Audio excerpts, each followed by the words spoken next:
All little girls love fairy tales, and children in general do too. What's not to love? Magic, adventure, intrigue. These stories have it all, don't they? Of course, some would argue they're a bit outdated. Princes kissing princesses without consent, beasts forcing young women into marriage, not exactly the values every parent wishes to impart to their children in this day and age. Still, I enjoyed a good fairy tale now and then. The little girl in me delighted in grand gestures of love and dragon-ridden trials. That is, until a girl walked into our shop. A wolf shifter who loved fairy tales so much she wished for them to be real. The truth of the matter is, in reality, fairy tales ruin lives. Or at least they did hers, her Alpha's, and ultimately mine. Perhaps mine had already been ruined. I just hadn't realized it yet. The crowd around Kira is silent. Every hushed whisper, every mocking word has all but disappeared. All eyes are on her, weighing her down with expectation. It's the reaction they want, hers precisely. They're all shifters here after all, and shifters can scent weakness from miles away. Kira takes a breath. She'll probably cry later, yes, once she's safely hidden behind closed doors. But right now, she takes stock of her appearance. Her simple blue dress and flats, the way her hair falls unassumingly to her shoulders. Then she looks at Logan, sprawled on a chair in the middle of the room like a king on his throne. His presence effortlessly dominates the hushed crowd circling around them. He is quiet, his full lips sealed, and so everyone else is quiet in turn. She can't cry now, not when he's still looking at her like that, not when they're in public. Why? She asks instead, her voice barely a whisper. What a silly question for her to ask someone like Logan. Logan, who is everything one desires in a leader and a man. And Kira? Well, she is nothing really. A shifter without a wolf is nothing. You dare question my judgment, he says, his tone controlled, betraying close to no emotion. Not even the tiniest hint of the warm empathy Kira is used to from him. He isn't just her Alpha, but someone who belongs to a different world altogether. One where Kira could never hope to belong. No, Alpha, she replies evenly. She should incline her head in submission, but she doesn't have the strength for it. He's too mesmerizing to look away from. The soft glow from the overhead lights highlights the sharp contours of his face, his jaw set firm, a shadow of stubble accentuating its strong line, though it's mostly the dark amber of his eyes that hold Kira's gaze captive. Good, Logan says, sending a shiver coursing through her, as if somehow she'd just been praised instead of rejected by her mate. He seems somewhat pleased, though, and that does feel good, despite the reasons for it. Go on, then, Kira's Alpha presses, his posture tensing slightly, as if he expects Kira to refuse, as if she'd refuse him. Does he not realize by now how far she'd go to please him? Kira parts her lips, but the words lodge themselves stubbornly on her tongue. Logan's broad shoulders tense beneath the fabric of his dark, elegant shirt, the material doing little to conceal the strength in his frame. The tension thickens the air as Logan's displeasure becomes palpable, his angered scent casting a shadow that stretches into every corner of the hall. The pack reacts instinctively.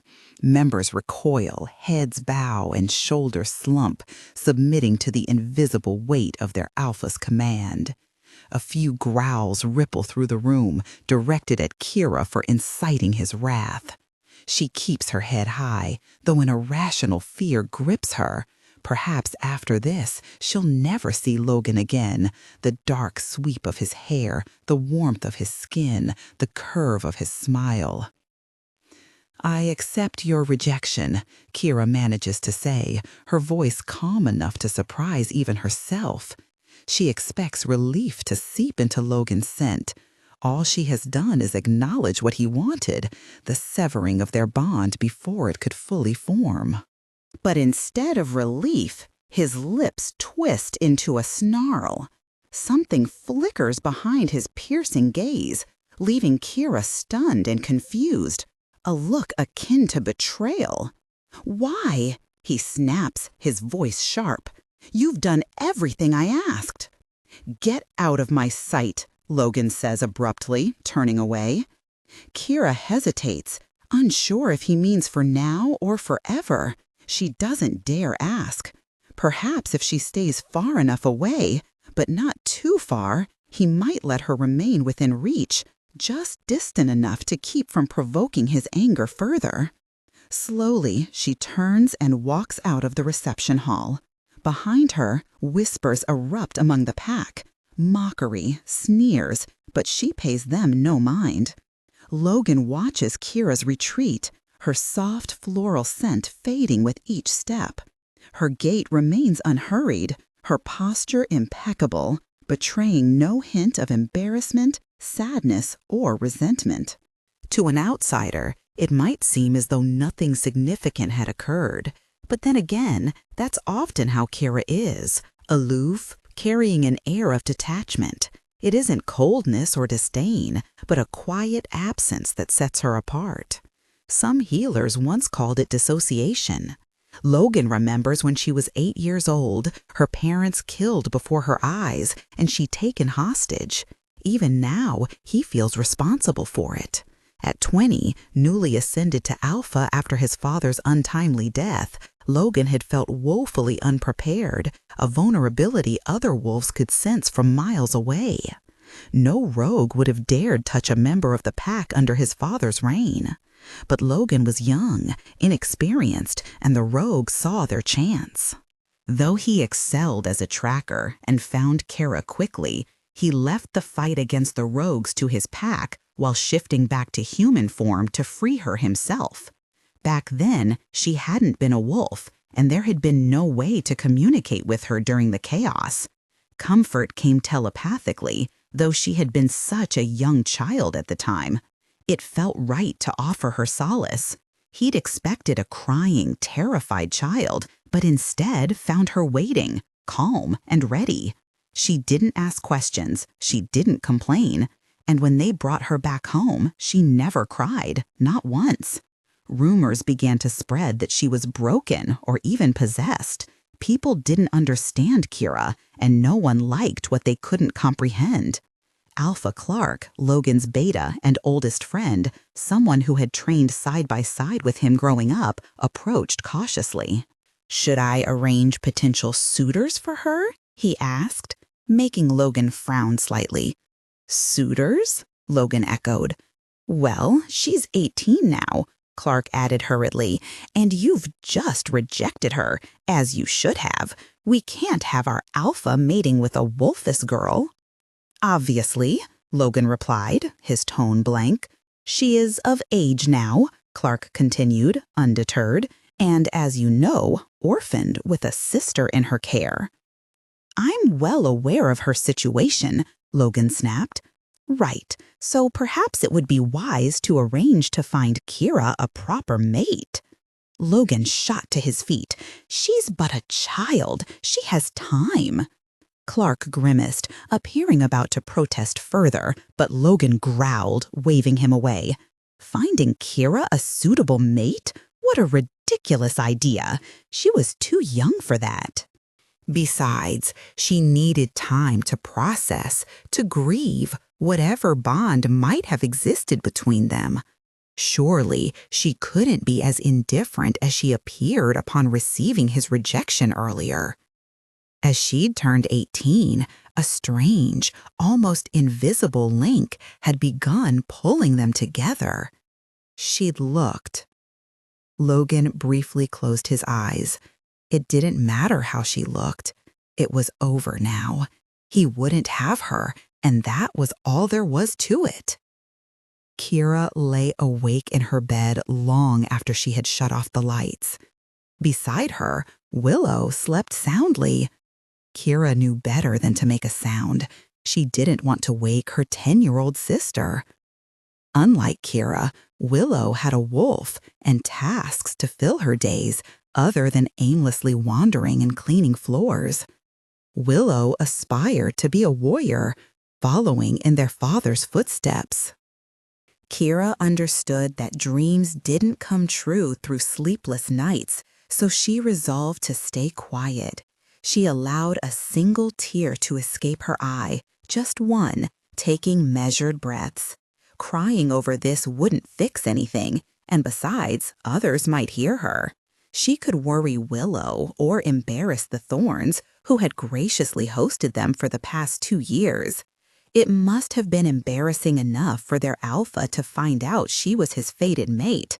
She wouldn't make things worse for him by reacting to his perfectly natural rejection with petty tears.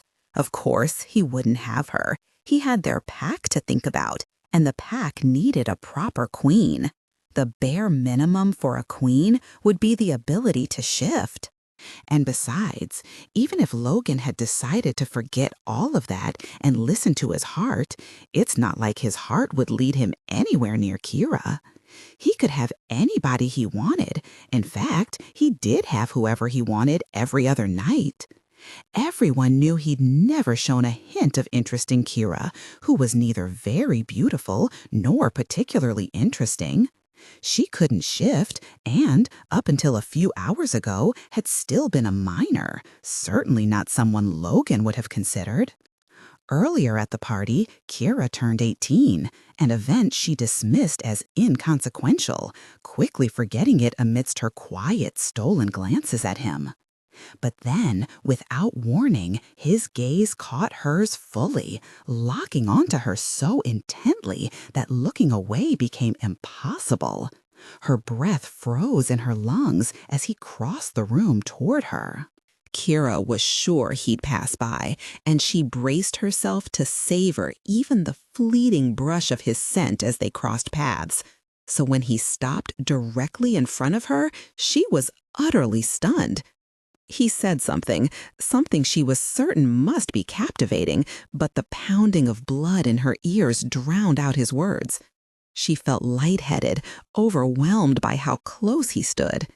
It had been years since she'd smelled him this near, and the intensity of it spun her head.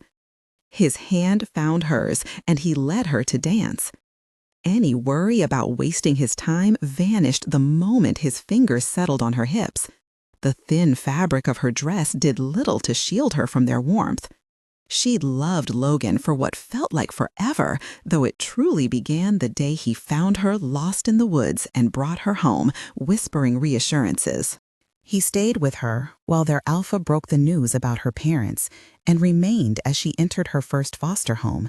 He helped her unpack her meager belongings and watched silently as someone else, not her mother, soothed Willow to sleep.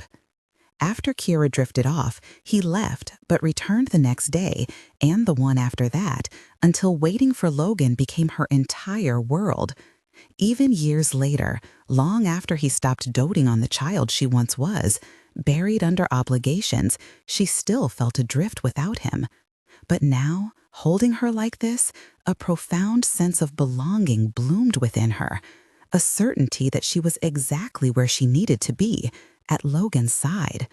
And then, just as suddenly, he stepped back, his face pale, pupils dilated. "Kira," he declared, his voice unsteady, "you're my mate."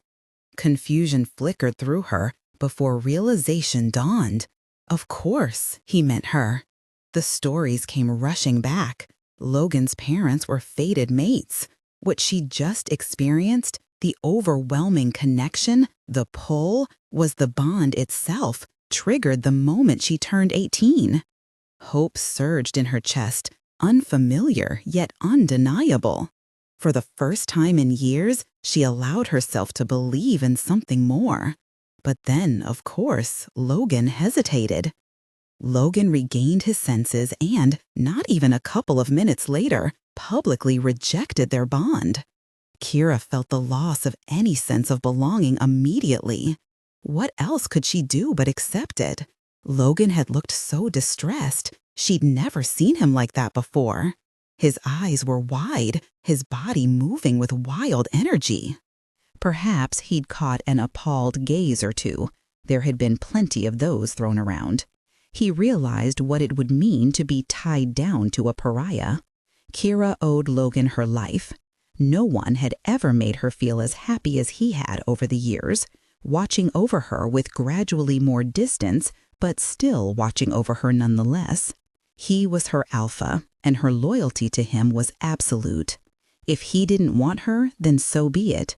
Kira asked for nothing but to please him, and she was certain her tears wouldn't make him happy, so she held them in. She fell asleep before the sun began to rise, determined to keep her emotions in check. The very next day, Logan disappeared. It's Willow who shakes Kira awake. For once, Kira might have relished the moment longer if her little sister hadn't looked so unusually serious. "Clark is downstairs," Willow says. "Logan's beta?"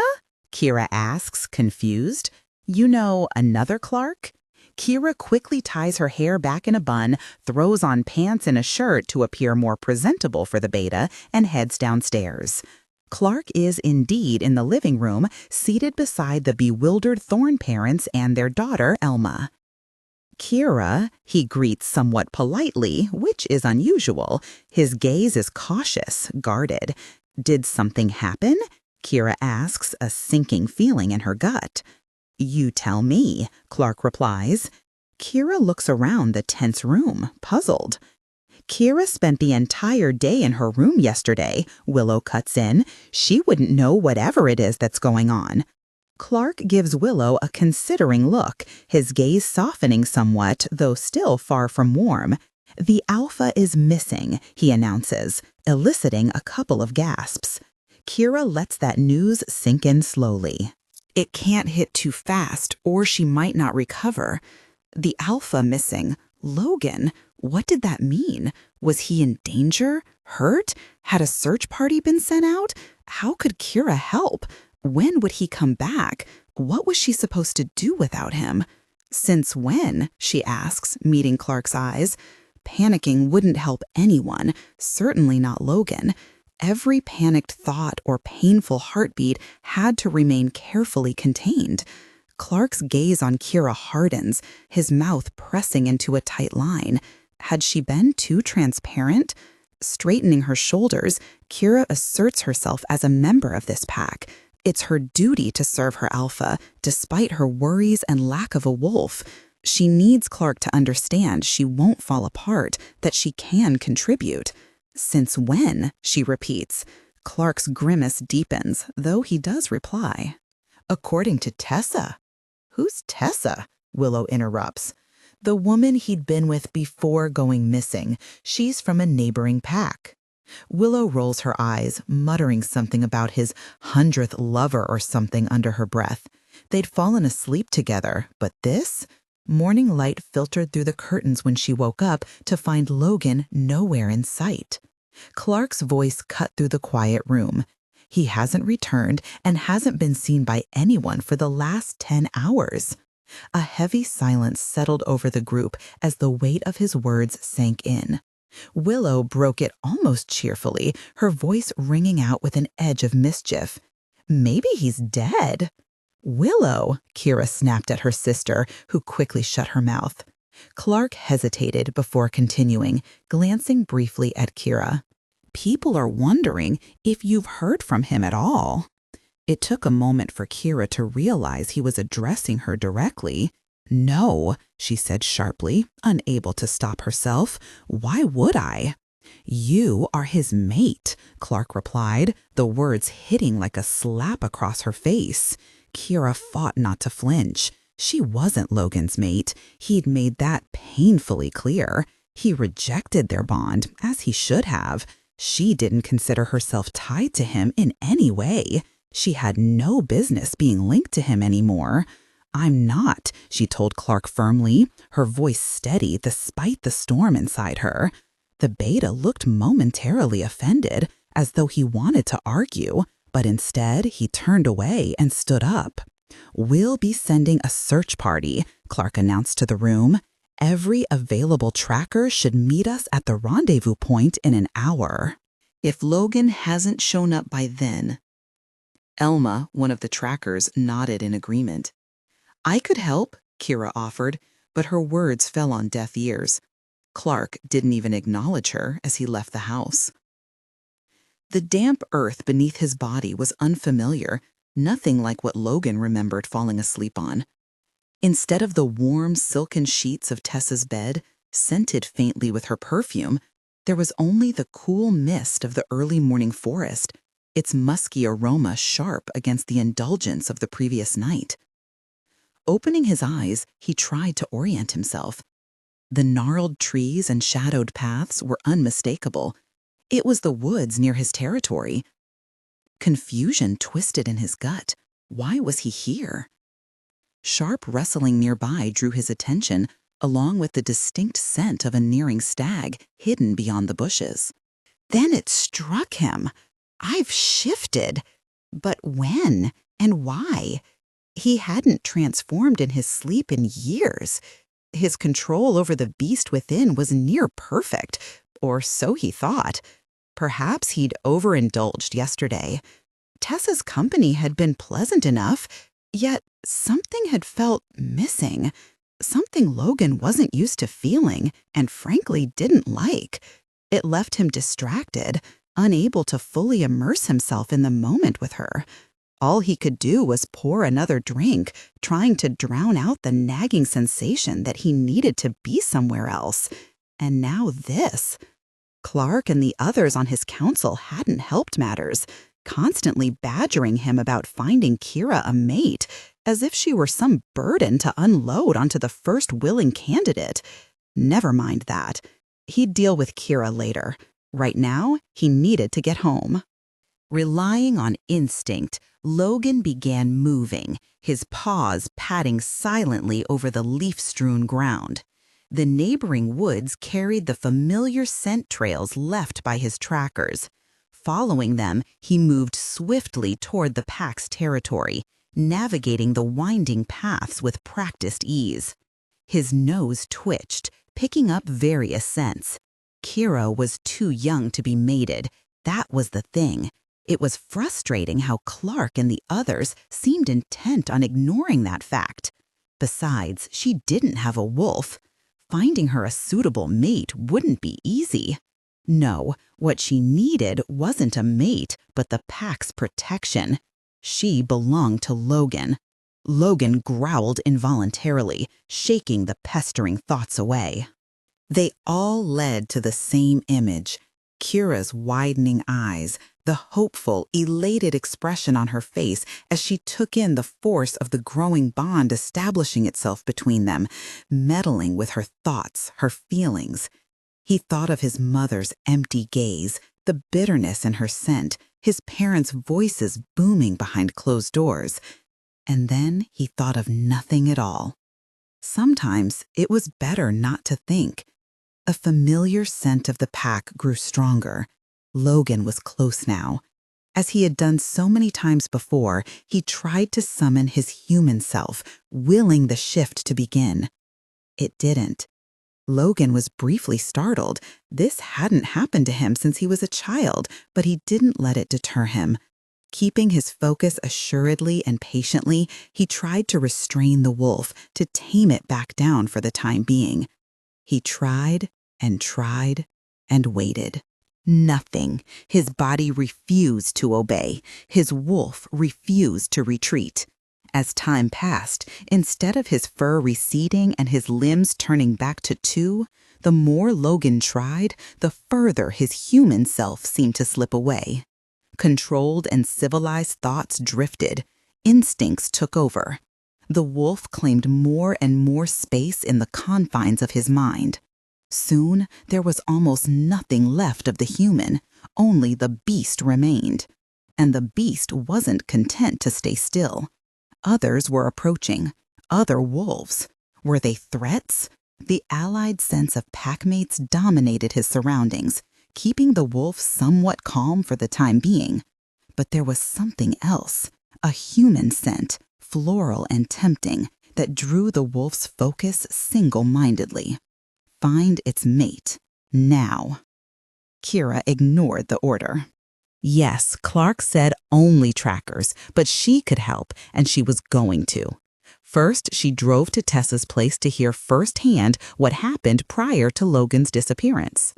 Tessa, a gorgeous brunette emanating a strong, domineering aura that made many shifters bow down, initially tried to brush her off, feeling she owed a wolfish girl nothing. But Kira remained unbothered, standing her ground until Tessa somewhat reluctantly confessed. Both of us had a lot to drink. I was half awake when I felt him stir during the night. He was mumbling in his sleep, but it didn't sound like typical sleeping person gibberish. It was like he was talking to someone or replying to someone, Kira pressed.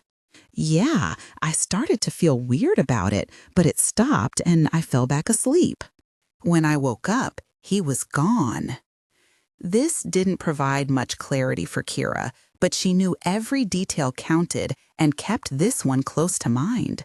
For the first time in a long time, she wished with all her heart she had a wolf. With one, she might.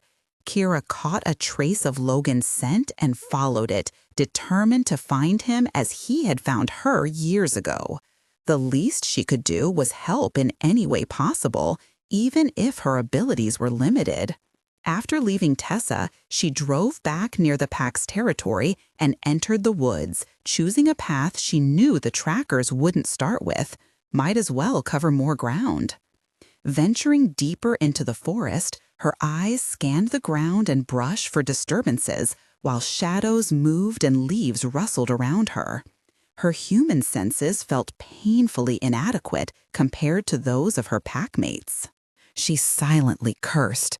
No sharp sense of smell, no keen night vision to pierce through the dark. All she had was human intuition and a stubborn resolve that might be foolish but kept her moving forward nonetheless. Frustration mounted with each fruitless step, but Kira pushed it aside, forcing herself to focus. Broken twigs, displaced rocks, anything out of the ordinary, she searched for them all. Her breath formed small clouds in the chilly air. As she ventured further than she'd ever been before, an unsettling, prickling sensation crept up her spine. The forest grew unnaturally quiet. Even the silence seemed oppressive, wrapping itself tightly around her like a heavy cloak. Pausing, she listened intently, but there was nothing. The birds had gone silent, the crawlers stilled. Her gaze darted across the woods, surveying efficiently. To her right stood a climbable tree, though its branches were too low to offer much safety. To her left lay another option, farther away but better suited, a taller tree with higher limbs. Something loomed nearby. Kira could feel it coming from there. If danger appeared, the first tree would have to suffice. She held her breath, every muscle taut. Nothing moved. A palpable tension hung in the stillness just as she prepared to bolt toward her chosen hiding spot.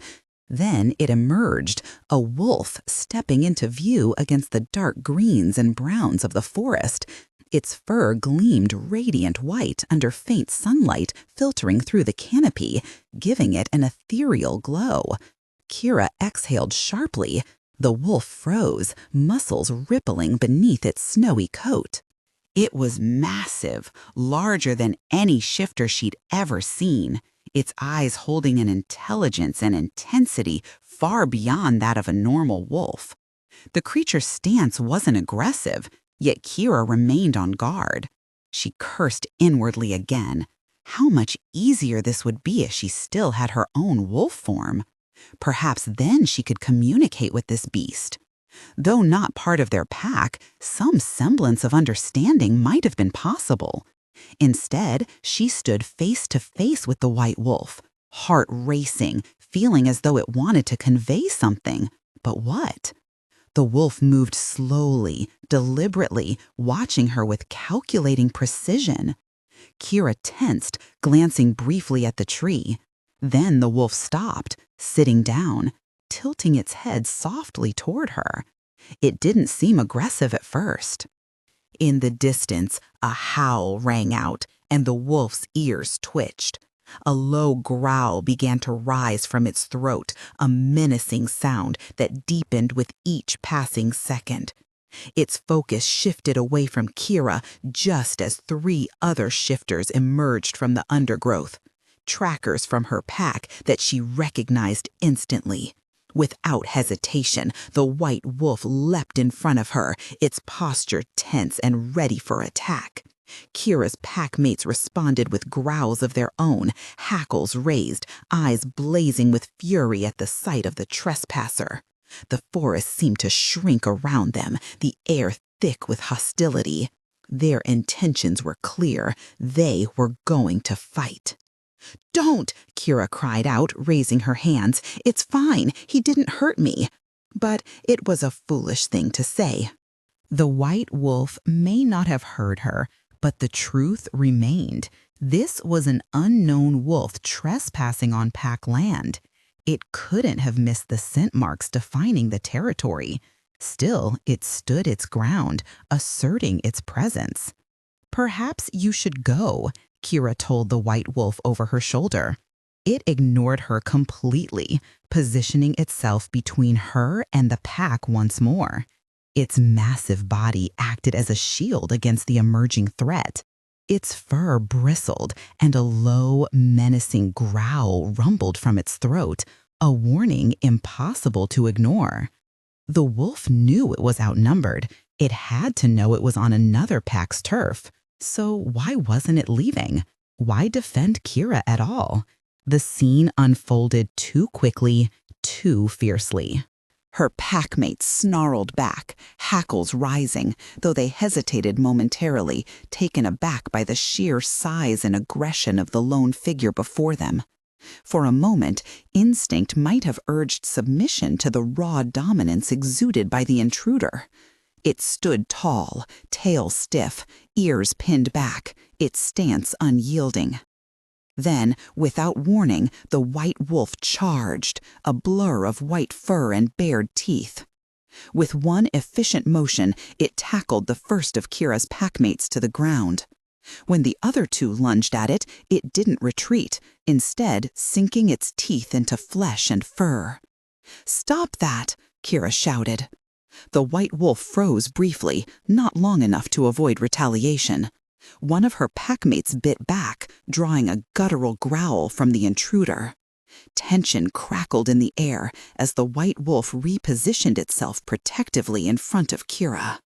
But then more wolves appeared, reinforcements swelling their numbers rapidly. They circled, forming a coordinated wall of fur and fangs, their growls merging into a terrifying chorus. With a unified howl, the pack attacked. Teeth flashed, claws slashed, and growls filled the air, echoing through the trees like war drums. Outnumbered but undeterred, the white wolf fought with wild, heartbreaking intensity, parrying each attack until fatigue began to wear it down.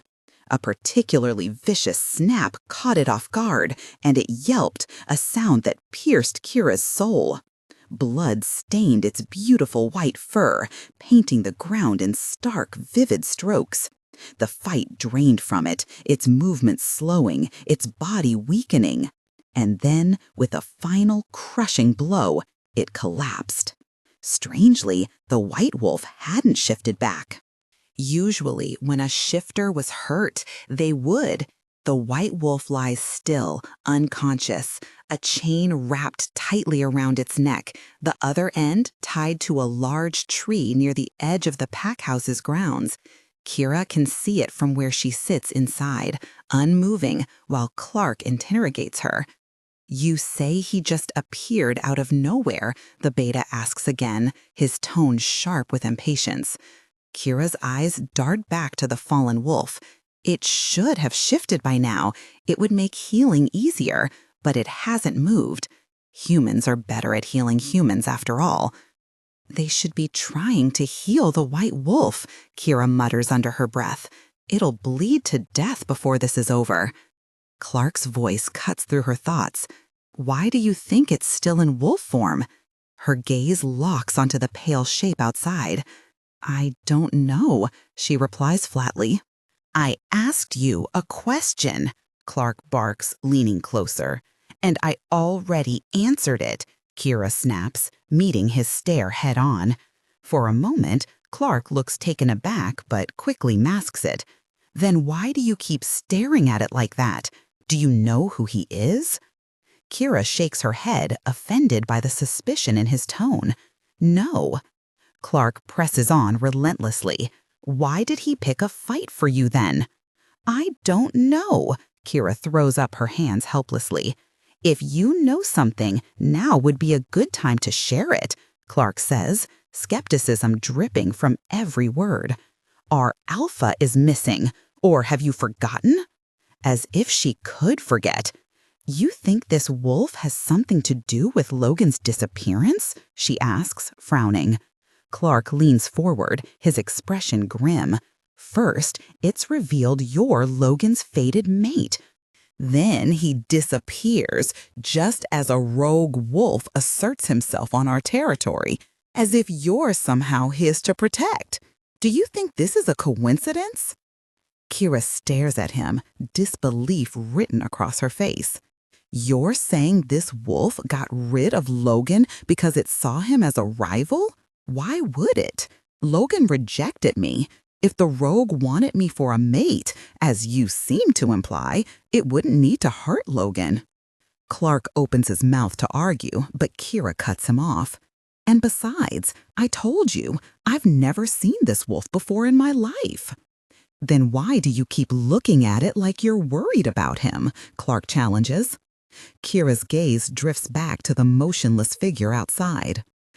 I don't know, she murmurs softly. He's so alone. Her voice trails off, heavy with unspoken emotion. The beast is bleeding out, and no one seems intent on lifting a finger to help. The white wolf is an outsider, and no one likes an outsider. No one understands this more than Kira. Clark sighs, rubbing his temples. Logan disappears just as a rogue wolf turns up on our territory. Alphas instinctually know when an outsider trespasses their pack. Logan must have felt this one's presence and gone to confront him. Kira shakes her head, throat tight. No. Be realistic, Kira, Clark bites out. Logan is gone. Instead, this rogue's here, on his territory, trying to claim his mate. It doesn't take a genius to figure out what happened. Kira shakes her head again, jaw clenched as Clark finishes his conclusion. This wolf killed our alpha. According to our laws, that would make it our new alpha, if only there had been a witness. But there hasn't been, not that we know of. Someone from this wolf's pack could manifest as an alpha at any moment, but which pack does this wolf even belong to? A feral bunch, surely. He's struggling to shift back. An unknown alpha? Practically feral. This can't stand. Kira tells herself Logan isn't dead. He can't be. The pack will come to a vote, but the outcome is inevitable. This wolf will die for killing their alpha. 8-year-old Willow reads well on her own and has done so for years, yet nothing compares to falling asleep to Kira's voice recounting stories she knows will end happily. Then Beauty dreamed she walked beside a brook lined with trees, lamenting her fate when a young prince appeared, handsomer than anyone she'd ever seen, his voice striking straight to her heart. Beauty, he said, you are not as unfortunate as you think. Here, you'll be rewarded for all your suffering elsewhere. Your every wish shall come true if only you find me, no matter how I'm disguised, for I love you dearly. In making me happy, you'll find your happiness. "What must I do, Prince, to make you happy?" Beauty asked. "Only be grateful," he answered, "and trust not too much in appearances. Above all, don't abandon me until you've saved me from my misery." "That prince asks a lot of someone he just met," Willow observed one night. "Testing her love like that, it's not the first time you've said so." "It's not about testing her love," Kira replied. "It's about testing her strength of character. Can she see past surface illusions to what truly matters?" "And what do you think matters?" Willow teased. "That her prince is filthy rich," Kira joked, laughing softly. 9. The wolf stirs, confused, wondering where his mate has gone. As awareness returns, the puzzlement sharpens. She's nowhere to be seen. Surrounding scents are familiar, comforting, the pack he recognizes as his own. But beneath the welcoming notes lies something wrong, out of place. Why did his packmates attack him? Why is there a chain around his neck? It's pitch black, but the wolf's night vision pierces the darkness. A figure approaches, another packmate, not a threat. They speak in human language, though the wolf understands fragments. "They're talking of killing you," the figure says, tugging at the chains. "You don't look or smell like yourself. Are you even yourself right now? Why aren't you speaking?" Something is wrong. Danger, confusion. "You'll need to leave for now," the figure urges, loosening the chain, "before they hurt you." The wolf hesitates. This is home, isn't it? His pack. "Go, Logan. Come on, Logan." That's his name, yes. This is his pack. Logan should shift back, but he cannot. A fleeting moment of consciousness brings a rush of memories, what the pack does to rogues, especially those who've attacked and are now seen as threats. They'll kill him. He's outnumbered, his back bearing a wound that needs time to heal. But what about Kira? Her name surfaces in his mind. His mate. No, not his. He didn't want that. The figure's sharp words snap him out of it, igniting something primal within him. Logan retreats into the woods, seeking temporary refuge. Kira must have fallen asleep. There's no reason for her to be back at the pack house, dressed in that pale blue gown, swaying in Logan's arms. He's there, holding her close, his woodsy scent enveloping her. She wishes she had a wolf just to fully savor it. Logan shifts slightly, cupping her face. They whisper softly. Kira speaks of their pack surrounding them. Logan doesn't reply immediately, instead brushing a tender kiss at the corner of her lips. "You're my mate," he murmurs finally, sounding oddly happy. This is a dream. Before, he hadn't sounded happy. Startled, then horrified. "I'm not," Kira protests. "Not anymore." Logan tenses against her, betrayal flashing across his features. "Why would you even say that?" he demands. Kira wants to cry. How dare he ask? "You're gone," she says. "You've been gone for weeks." Logan's grip tightens. "I'm right here," he insists. "You rejected me," Kira retorts, the words cutting deeper than she expected. She'd felt resigned then, but now anguish and loss overwhelm her. "You accepted," Logan counters, meeting her gaze. Kira's eyes snap open, tears streaming down her cheeks. The white wolf was gone. Logan was gone. 2 weeks later, there was still no news. Trackers scoured the woods daily, yet it seemed Logan had vanished entirely. A pack without its alpha wasn't much of a pack. Wolves thrived on hierarchy and faltered without clear leadership. Clark did his best, but if Logan didn't return soon, a new alpha would need to be chosen. As Logan was an only child with no heir, the position lay open for the strongest contender. If the white wolf truly killed Logan, it could claim the pack, or someone else might seize power. No one had dared yet, but it was only a matter of time. Kira should care more. Whoever rose to lead might not be as lenient as Logan, and a wolfess like her could face banishment. She felt resigned to that fate, but worried about Willow. Willow would insist on leaving with her, loyal to a fault, despite needing a pack by nature. Young and inexperienced, Willow required guidance, but Kira knew she wouldn't leave her behind willingly. Stability. If Kira left, who would Willow curl up with at night? Who would read her fairy tales? Who would tell her about their parents? Kira had to think of a plan, a way to ensure the future alpha would let her stay. She needed to figure out how to become useful to the pack, but she couldn't stop thinking about Logan. She would not give up on him. Late into the night, Willow slept soundly beside her while Kira continued to read aloud.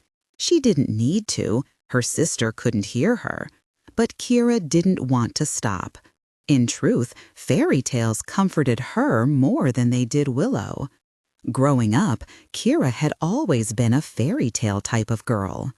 Her parents found it cute until she turned 8 and her wolf hadn't yet appeared.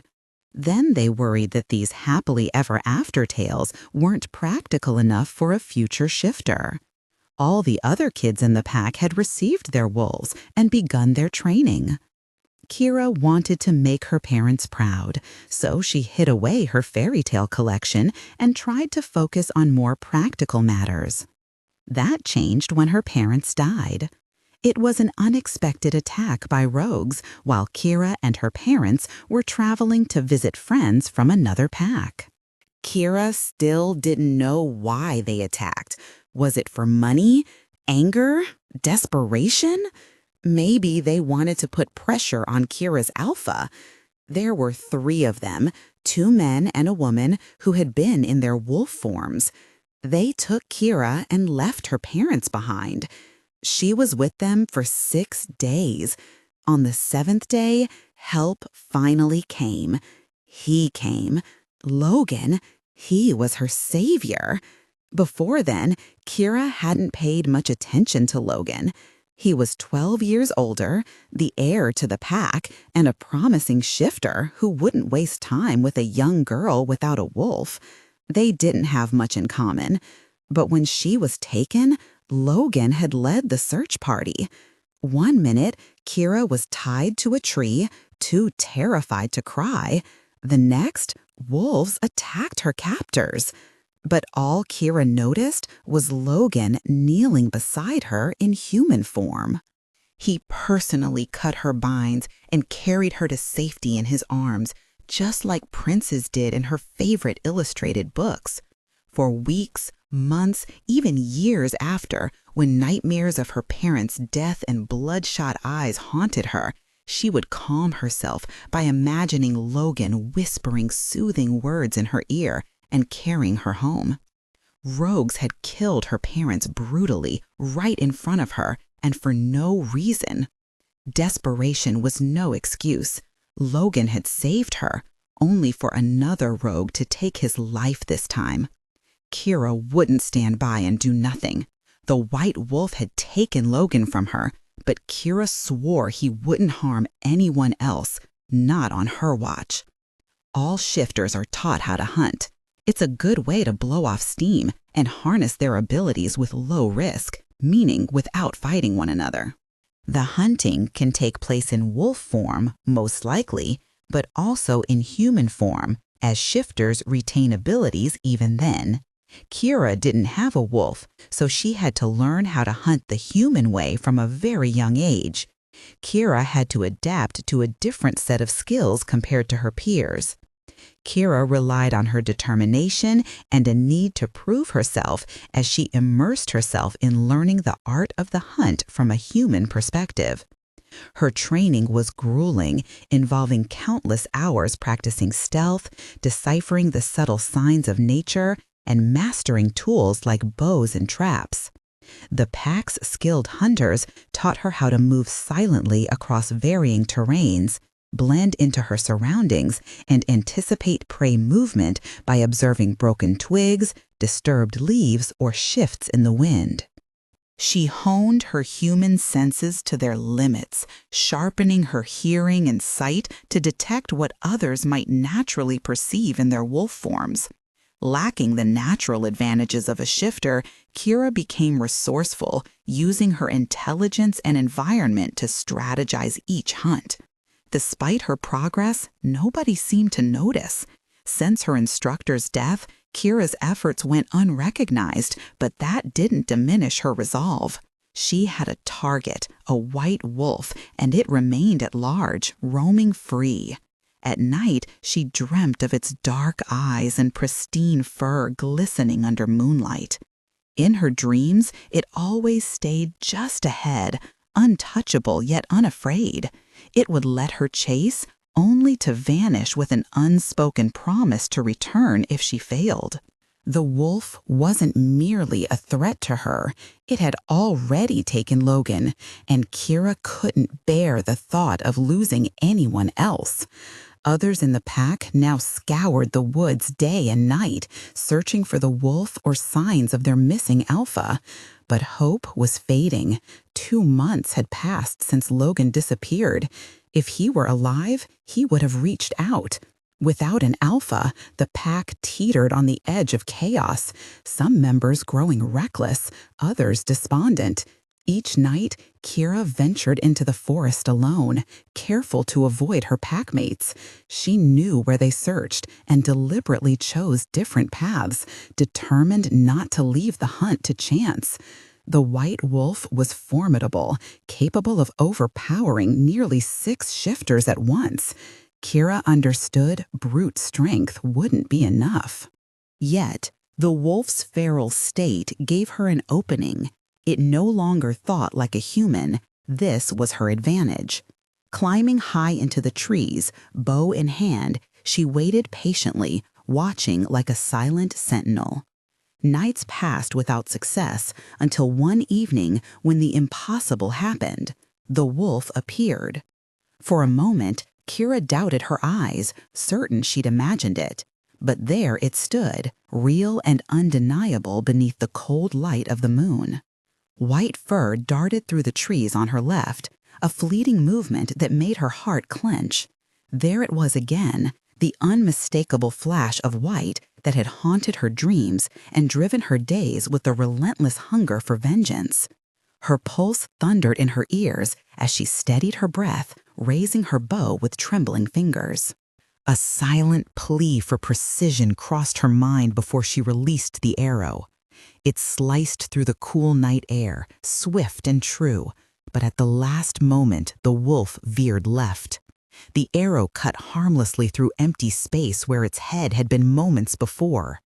Cursing under her breath, Kira quickly nocked another arrow, but the white wolf was already bounding away, its movements a blur of speed and grace. When would it return? How had Logan died? No one knew except this creature, and this creature would answer. Without hesitation, Kira leapt from her perch, landing agilely on the forest floor.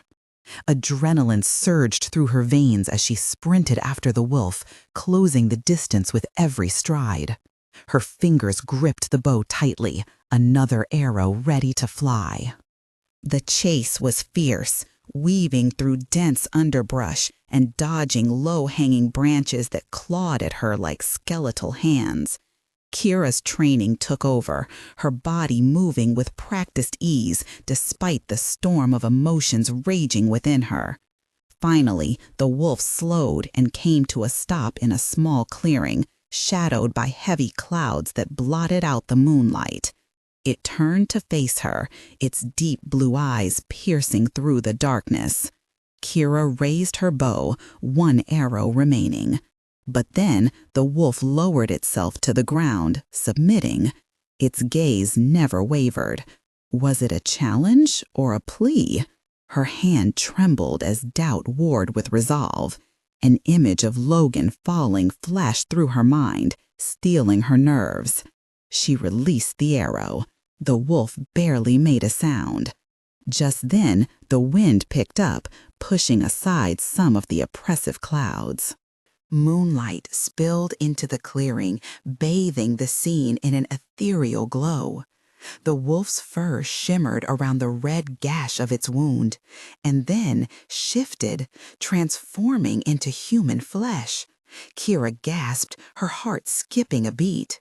With her hand on the hilt of her knife, she approached the fallen figure, taking in the muscular build of a man whose face remained turned away. She didn't need to see his face to recognize the small birthmark beneath the left shoulder blade, a mark she'd stared at countless times while watching him train from afar, always certain he'd notice her. Her blood ran cold.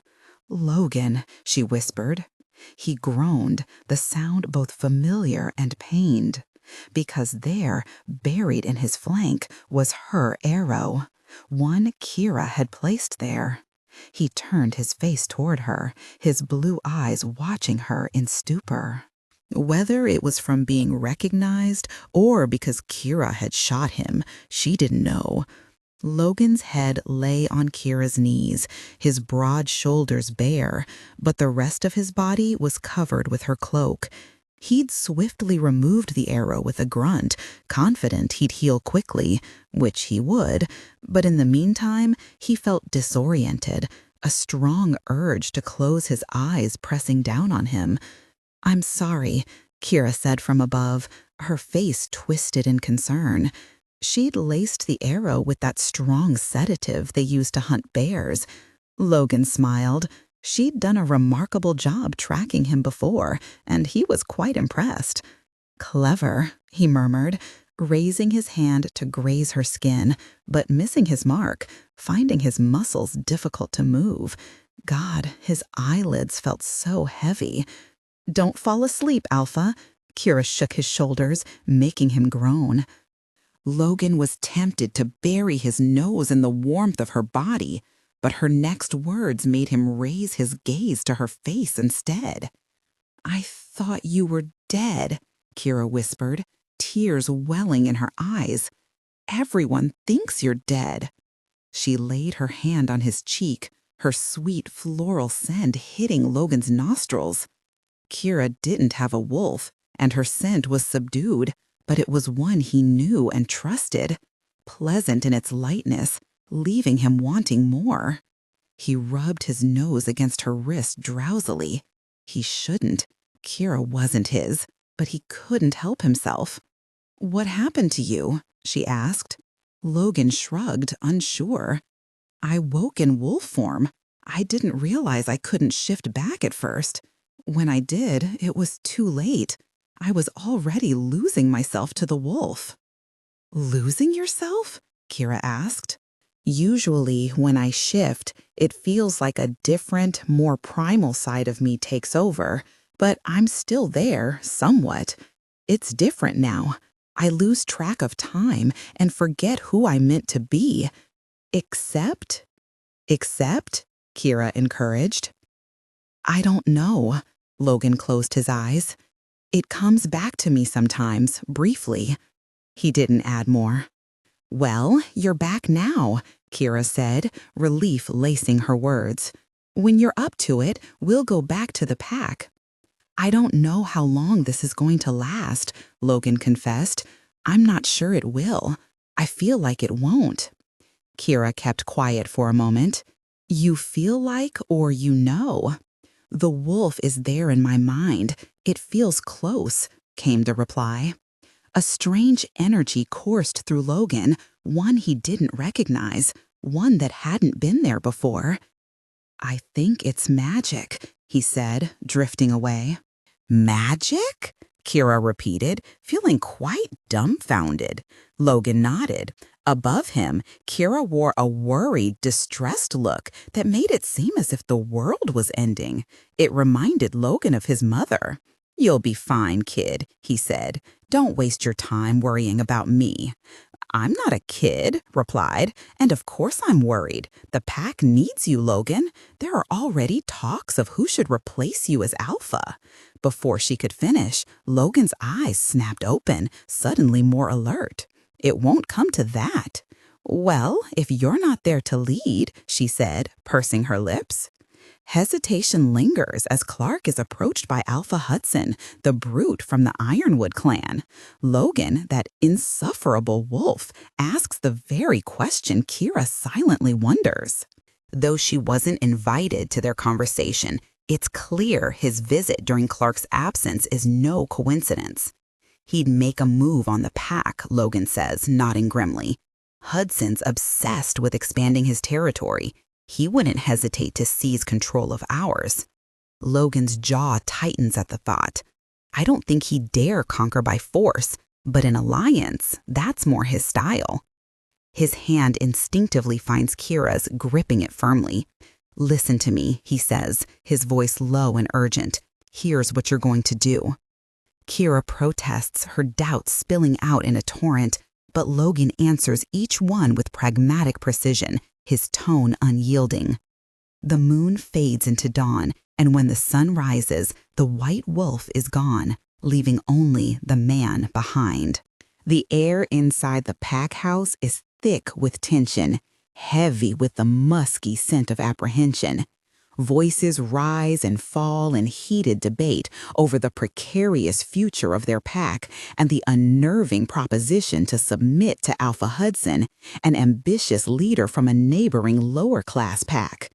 Normally, no one would consider it, but there are worse alphas out there, and the pack desperately needs leadership. Yet, if some had been tempted to try for the throne among the pack's current members, the fact that Clark, Logan's beta, and the most qualified candidate hasn't stepped forward has everyone's self-doubt creeping in like a shadow. If Clark doesn't think he can lead, how could anyone else? It seems increasingly likely that every pack representative will fall in line behind Alpha Hudson until the heavy door to the council chamber swings open. Kira steps inside, her arrival stark and abrupt, halting all conversation as every eye turns toward her. Her appearance is as plain as ever, pale, youthful, swallowed by oversized clothes that hang awkwardly on her frame. But her gaze is hard, commanding, the gaze of someone who refuses to back down. It unsettles the room, drawing sneers from more than a few faces. Wolves respect hierarchy, but submission must be earned. Clark's words falter, and a ripple of surprise spreads through the gathered members. Kira's voice cuts through the stunned silence. We will not bow to Alpha Hudson's desire to expand his pack, she declares, her youthful determination filling the space. Does anyone here even like the idea? A murmur of disbelief stirs. You're just a kid, Kira, a seasoned warrior retorts from the back, his voice echoing the thoughts of many. You have no business in this meeting. Kira's gaze doesn't waver. I am our alpha's mate, she says, her voice steady and unshaken. And since he has no heir, I am the closest thing to a replacement he has within the pack. That makes this my business. She turns toward the warrior, her tone sharp. And besides, Marcus, everyone in the pack is allowed to attend these council sessions if they wish, or have you forgotten in your old age? The warrior growls at her, but Kira ignores him, a faint smirk playing on her lips. Her voice, though calm, carries a weight that brings a certain stupor upon the crowd.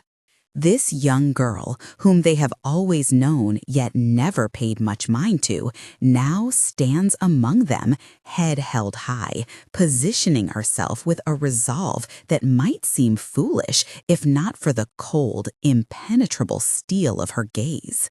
Silence blankets the room as Kira remains still amidst the stares, unperturbed even when an elder snorts.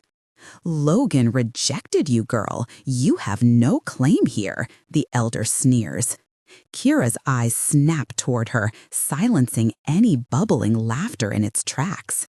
He hasn't taken another mate, which according to our laws still makes me his mate in the interim. Her clarification stirs murmurs among the pack members, some nodding reluctantly while others exchange uncertain glances. The tension thickens palpably, but Kira steps forward, her presence increasingly commanding. Logan would never stand for us bowing to Alpha Hudson.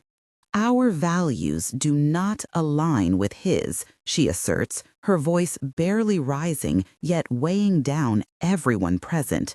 Fine, Alpha Mate, Clark says, raising his eyebrows mockingly. If you're so against Alpha Hudson, who do you suggest should lead? He knows what she'll say, but needs her to declare it convincingly. Kira smiles briefly. It's not warm, but rather the smile of someone who has already won. I will, she proclaims confidently, drawing skeptical looks from those gathered. Someone points out her lack of a wolf, and the moment stretches taut with anticipation before she speaks clearly. But I do have a wolf. As if on cue, the massive white wolf strides into the room like an imposing force, its presence overwhelming. Blue eyes lock onto every shifter present, and the room falls into an even deeper silence. The impact vibrates through the air as all eyes rivet themselves upon this majestic creature standing protectively beside Kira. Murmurs fade. Disbelief gives way to growing recognition of her power and legitimacy. With the white wolf at her side, Kira walks regally to the front of the room and deliberately sits in the alpha's chair. Her escort, the imposing wolf, settles next to her, a silent sentinel. No one speaks. Their silence is heavy, conceding acknowledgement of her claim. If anyone wants this pack, Kira says, pointing towards the gigantic white beast with her chin, they can challenge my authority by engaging with my wolf in combat. She adds with a youthful, innocent smile, good luck with that. Willow paces around the bedroom later, trying to process everything.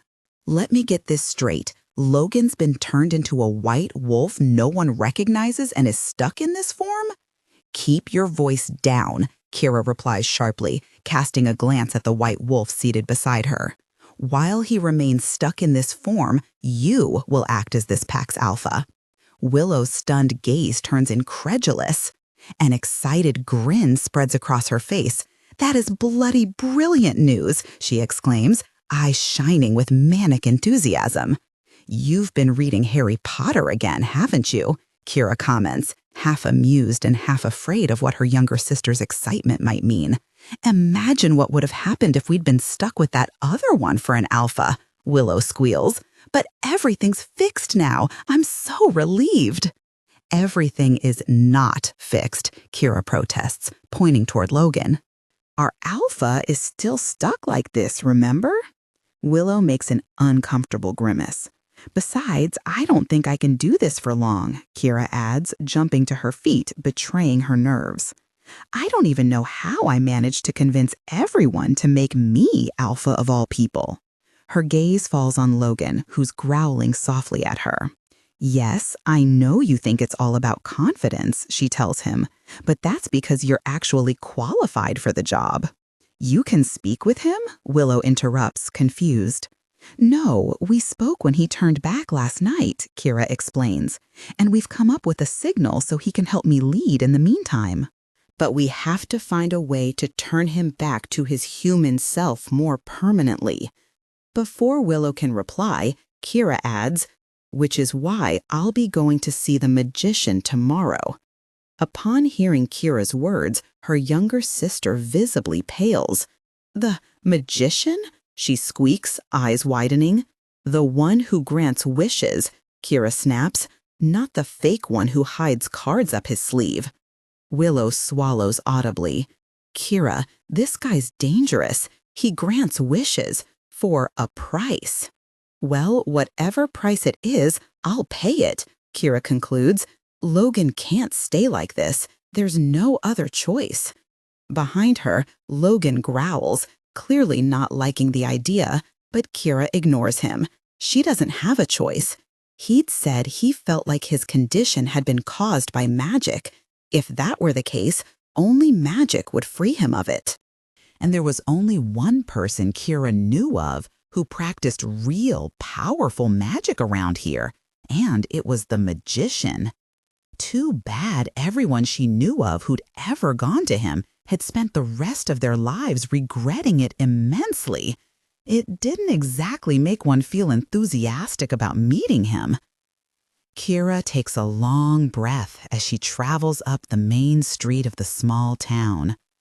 The quaint buildings with their peeling paint and charmingly crooked signs line the road where faded cobblestones peek through weather-worn asphalt.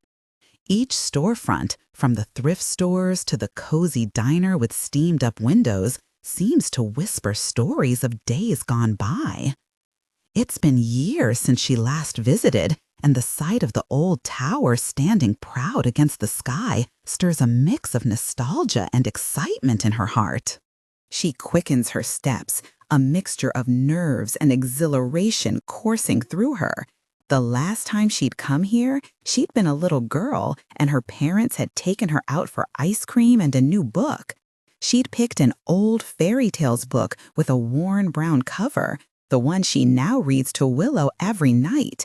They'd found it in an old, dusty bookstore.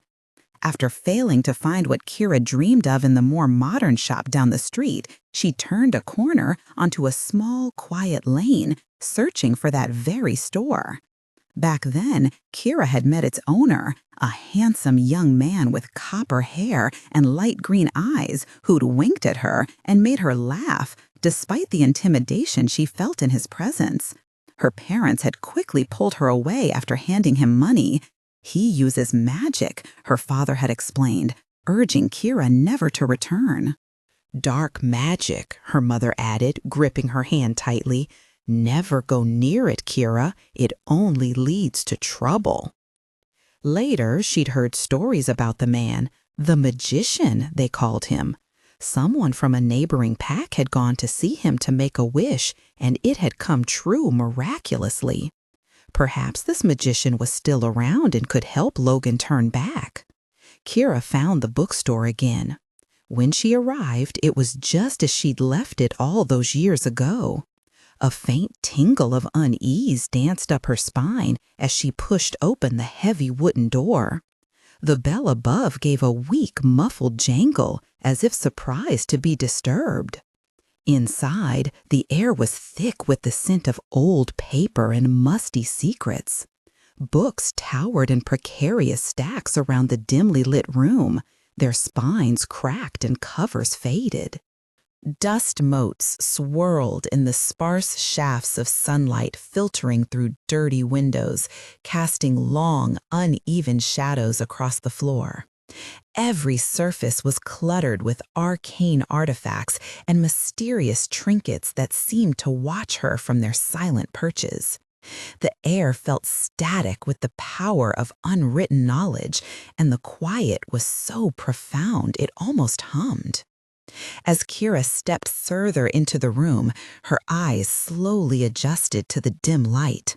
The room itself seemed alive, listening, or perhaps even aware of her quest. Her heart beat faster with both trepidation and hope until her gaze fell on the young woman behind the counter. Kira had been expecting the magician, but instead found herself face to face with someone else. "Hello," the woman greeted her, her tone carrying the uncertain resolve of all those who came here hoping to make a wish, a good dose of desperation laced through her words. "Can I help you?" she asked politely. In truth, the woman was already thinking of ways to deter this young girl, whom she guessed was a shifter. They got quite a lot of shifters here. It wasn't the first time she'd faced one, and it certainly wouldn't be the last. This particular shifter, with her light brown hair and pale complexion, was far from the most impressive she'd ever met. She imagined the girl probably wanted to wish for a stronger wolf or something. Shifters were obsessed with strength and dominance, or sex, depending on whether it was mating season. The young girl hesitated. "I was wondering," If the magician was here, she said the last word hesitantly, almost sounding embarrassed. The woman sighed. She seemed like a nice enough girl, probably 18 or 19 at most. Look, she said firmly, you don't want to do this. The girl looked taken aback, so the woman continued. Yes, he can grant you a wish, and no, he won't refuse, because he literally can't. If you insist on making your wish, he has to grant it, even if it's foolish, which it often is. In return, he'll take what matters most to you, and trust me, nobody wants that. What matters most to me? The shifter asked with a frown.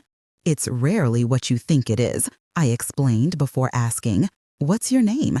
She told me then, adding, I've already lost what matters to me most. I have nothing, and I want nothing, except to help my alpha. I sighed. Helping their alpha. These shifter girls always worshipped their alpha. They called it a pack. I called it a harem. I'll go get him, I said, because I was obligated to if the client insisted, just as Adrian was obligated to grant the wish if pressed. He didn't like it, though. I'd been working for him for over a year now, and I could tell whenever he had to grant a wish, he'd be in a foul mood for days, and that was saying something, because his moods were never stable to begin with. Adrian was old, though he didn't look it. In fact, he appeared very young, but he wasn't. I didn't know how old exactly, only that he was immortal and essentially trapped in this shop and role. Not that he ever spoke to me about it. A client is here, I announced, crossing through the portal's door into the back of the shop. The back of the shop was a wild, flower-filled field bathed in an everlasting sunset, accessible only from within the shop. I wasn't sure if Adrian had created it or if it simply existed. It was a beautiful place, masking something sinister beyond. That was where Adrian hid when he wanted to drink alone, which had been frequent these past few days. Part of me hoped I'd find him too drunk to deal with this. The client seemed kind, and I already knew Adrian would loathe taking anything from her. But he was awake, his gaze sharp and lucid as it fell upon me. I did try to send them away, I said quickly, feeling uneasy under his cold, unreadable stare. He rose without a word and passed me by. My assistant must have told you the rules, Adrian said by way of greeting, settling into a chair near Kira, who stared at him, stunned. It was the same bookshop owner she remembered from childhood, unchanged down to every detail. Years had passed, but he hadn't aged a day. His long, emaciated face still held the features of a man in his 30s, too thin to be handsome, yet undeniably captivating, perhaps due to his piercing eyes or sharp cheekbones. Are you mute? The magician asked, startling Kira. No, she replied hastily. Sorry. I moved to stand beside Kira, not out of personal desire, but because it was my job. Adrian practiced dark magic, and there was an aura around him that made most supernatural beings tense and uneasy. Personally, being human, the only thing he made me feel was mild to strong annoyance when he forgot to clean up after himself. And what is it that you want? The magician asked. Kira clenched her fists. My alpha's been stuck in wolf form for weeks. I was hoping you could help. Adrian's eyes flickered away briefly before he responded, much to both mine and Kira's shock. Actually, no, I can't help you. Sorry.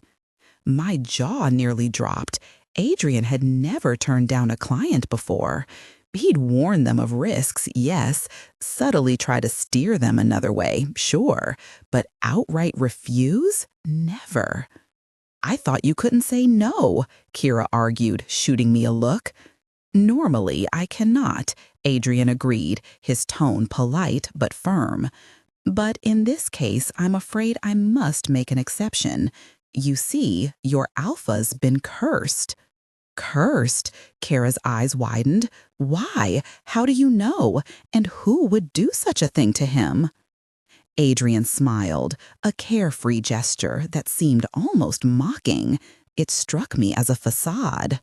Well, that's easy, he replied lightly. I cursed him.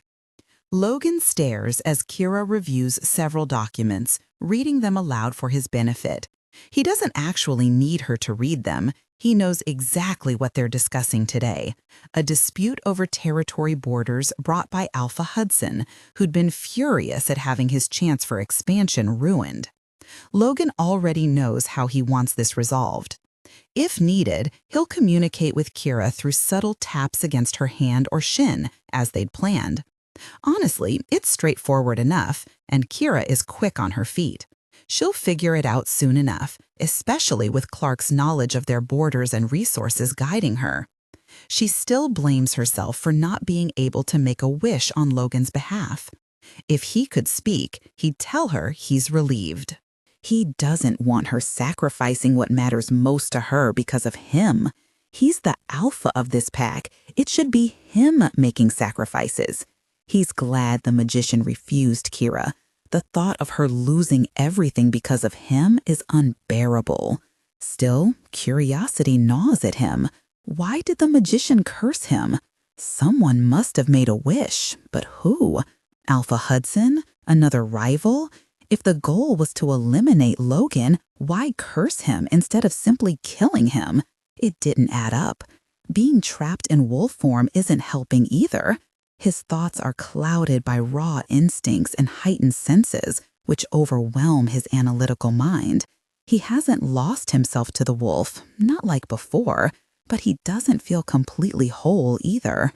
Thankfully, Kira's voice cuts through the haze, smooth and measured. Her tone carries a depth unusual for someone so young. There's a certain blankness to it, an unsettling quality that makes it hard to guess what she's thinking. Contrary to popular belief, it's not that she's unfeeling. Rather, she's kind and prefers to hide her emotions so as not to burden others. Kira is considerate yet strong, independent and capable of handling her own struggles. Though inexperienced, she's observant, and she already understands more about the pack and its needs than Logan expected. As she continues speaking, Logan focuses intently, grateful for her presence. Briefed her that night, the one he turned back into his human form. It had been a too brief night for all they had to cover, yet Kira had taken all the information in stride, not once batting an eyelash at the enormity of the task. Logan was befitting her. She'd made an excellent mate, he thought, watching her tug a strand of light brown hair behind her ear. He'd been lucky to have her as a mate. Not that he'd ever thought differently on the matter. He may not have known Kira intimately before this whole ordeal, but he'd already held a high opinion of her, and a good deal of affection too, if he were being honest. But the fact remained that Logan couldn't have her. He wasn't right for her, and sooner or later, he'd have made her unhappy. The more he got to know Kira, the less he regretted his decision. She deserved better than an older man she'd been blindly infatuated with because of his title and whatever fate meant. Fate was an illusion, and he wouldn't inflict it on a bright young girl with a traumatic past who didn't know better. Willow had mysteriously taken to sleeping in her own room, a miracle if there had ever been one, for she'd always refused to sleep anywhere else but by Kira's side.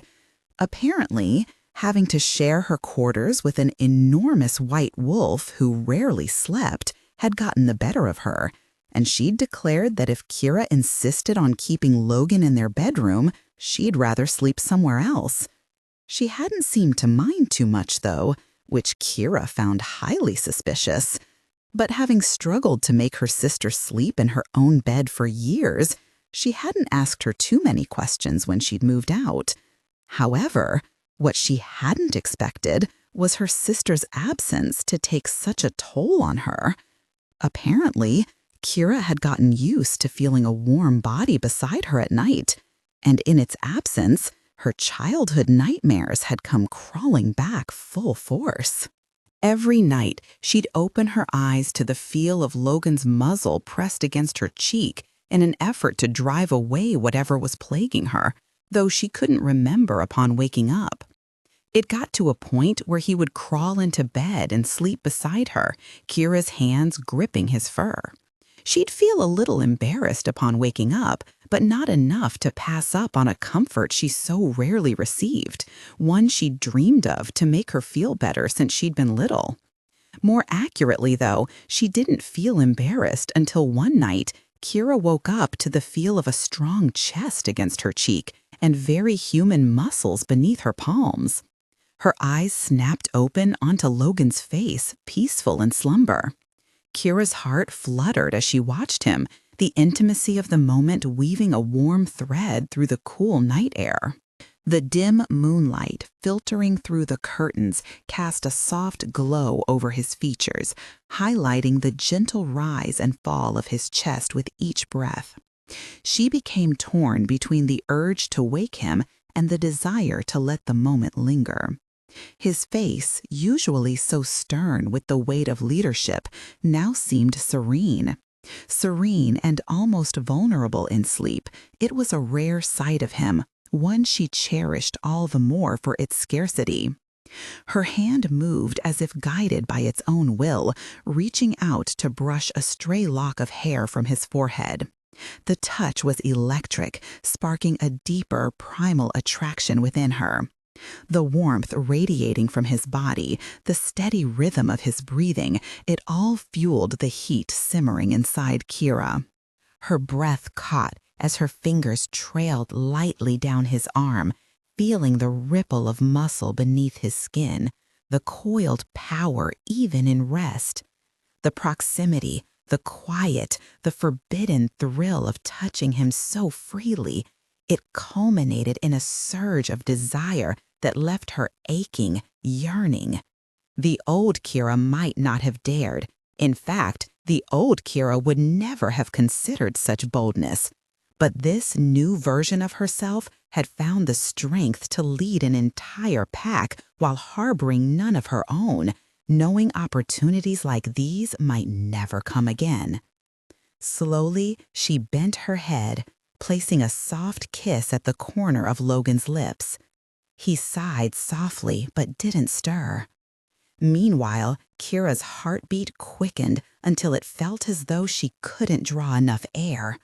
Wild heat coursed through her veins, emboldening her. She leaned down again, pressing her lips lightly against his, once, twice, then again, each kiss igniting something deeper within her, until suddenly a large, strong hand tightened around her bicep. "Kira," Logan murmured, his voice thick with sleep. His soft gaze sharpened into something dark and intense, not anger, but something unnamed, something that stole her breath just the same. His face remained inches from hers, and the way he looked at her made resistance impossible. She kissed him again, loving the heat of his hands on her back, the hitch in his breath before he deepened their kiss, pulling her closer and pressing her gently onto the bed. Heat coiled low in her belly as she wrapped her arms around his neck, feeling both self-conscious about her lack of experience and too blissfully happy to care. It was as though some unseen force pulled them together, and Kira was powerless or unwilling to fight it. Then, abruptly, Logan pulled away. "We can't," he said, sitting up. Kira watched his shoulders shake under the pale glow of the moonlight. He was still close, yet he seemed miles away, distant, unapproachable, the elusive alpha she could never quite reach. "I'm never going to be good enough for you, am I?" she whispered, the words spilling out before she could stop them. Logan shifted beside her, but she refused to meet his eyes now. "What?" he asked, his voice barely audible, choked with emotion. "I did everything you asked. I took over the pack, just like you wanted. I think I'm doing okay." "Of course you are," Logan began, but Kira felt tears slipping down her cheeks before he could finish. She hated herself for crying, hated how weak it made her seem. This wasn't how she intended to prove she could be a worthy mate. She already carried the burden of being without a wolf. She couldn't afford to let her emotions unravel her completely. And yet, the tears continued to fall regardless. "Never mind," she muttered, brushing them away impatiently. Rising from the bed, Kira hesitated for a moment before running outside the room, ignoring his protests. It was immature and ridiculous to flee when she so rarely had the chance to speak with him like this. There was much they needed to discuss, but she couldn't bring herself to do it, to set aside her feelings and act in the best interest of the pack. Ultimately, she realized that Logan rejecting her made sense. She wasn't fit to be an alpha, wasn't right for him.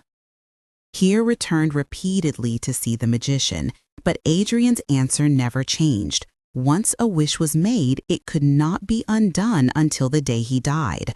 Unfortunately, as he was immortal, that day would never come. Still, Kira persisted, and Adrian continued refusing her. He couldn't annul the wish cursing Logan, nor could he grant a new one to nullify the original. That would essentially amount to the same thing. Each time, Kira would nod, shoulders slumping, and leave. Once she was gone, Adrian's expression would fall, and he'd retreat into solitude for days on end. It seemed clear that Adrian didn't like what he'd done to Logan, and the unresolved curse gnawed at him over time. Yet, he truly couldn't refuse someone who insisted on making their wish. It wasn't his fault. Those were the rules. I'd been living with Adrian for some time now, working as his assistant ever since my father passed away. At first, I hadn't questioned the strange reality or who had created these rules. It was bizarre, yes, but losing my father left me preoccupied enough without dissecting every detail about Adrian's existence. But things felt different now. It didn't seem fair how people came to him, demanding their wishes fulfilled no matter the cost, leaving Adrian burdened by guilt for choices beyond his control. He suffered the weight of their poor decisions while cursed with a conscience that wouldn't let him forget.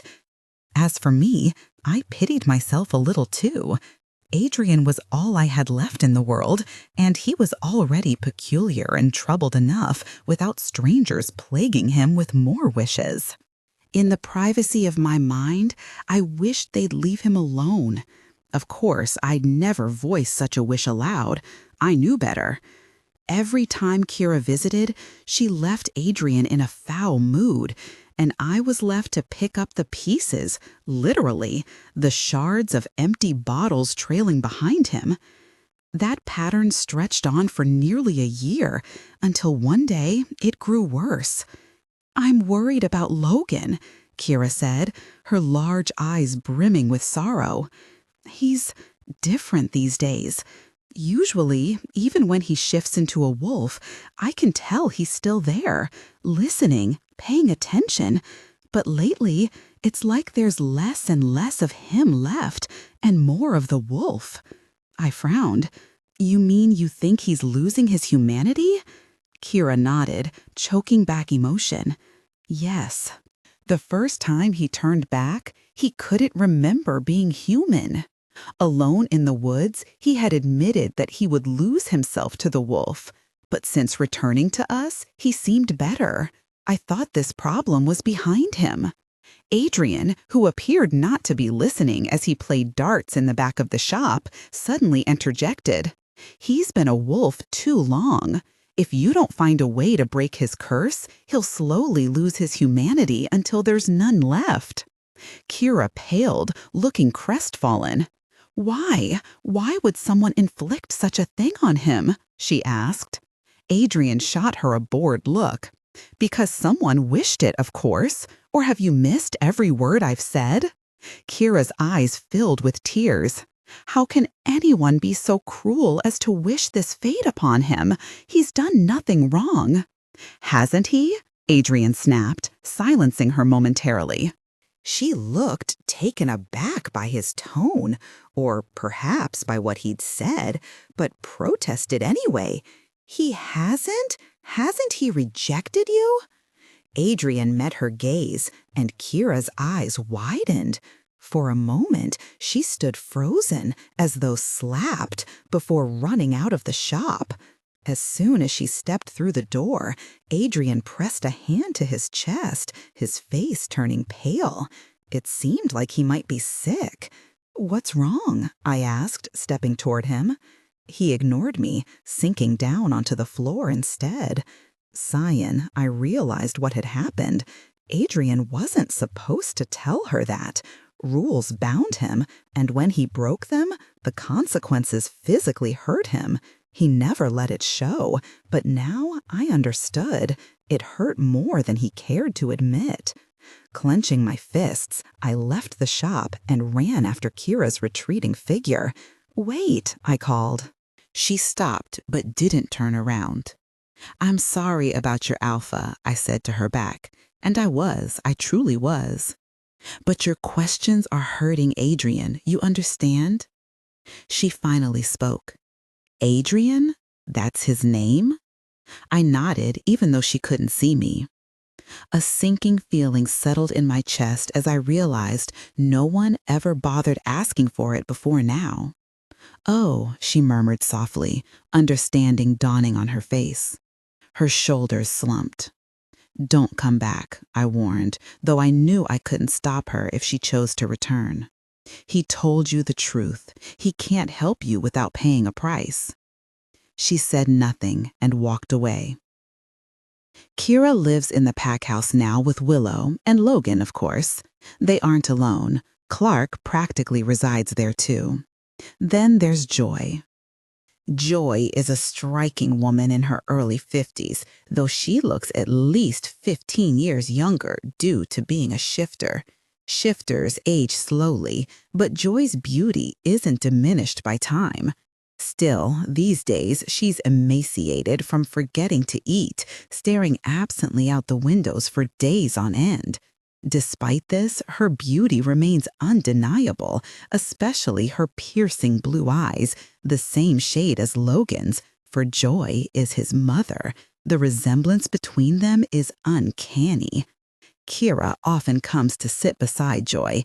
Unlike most people who grow uneasy in Joy's presence, Kira finds comfort in her quiet company.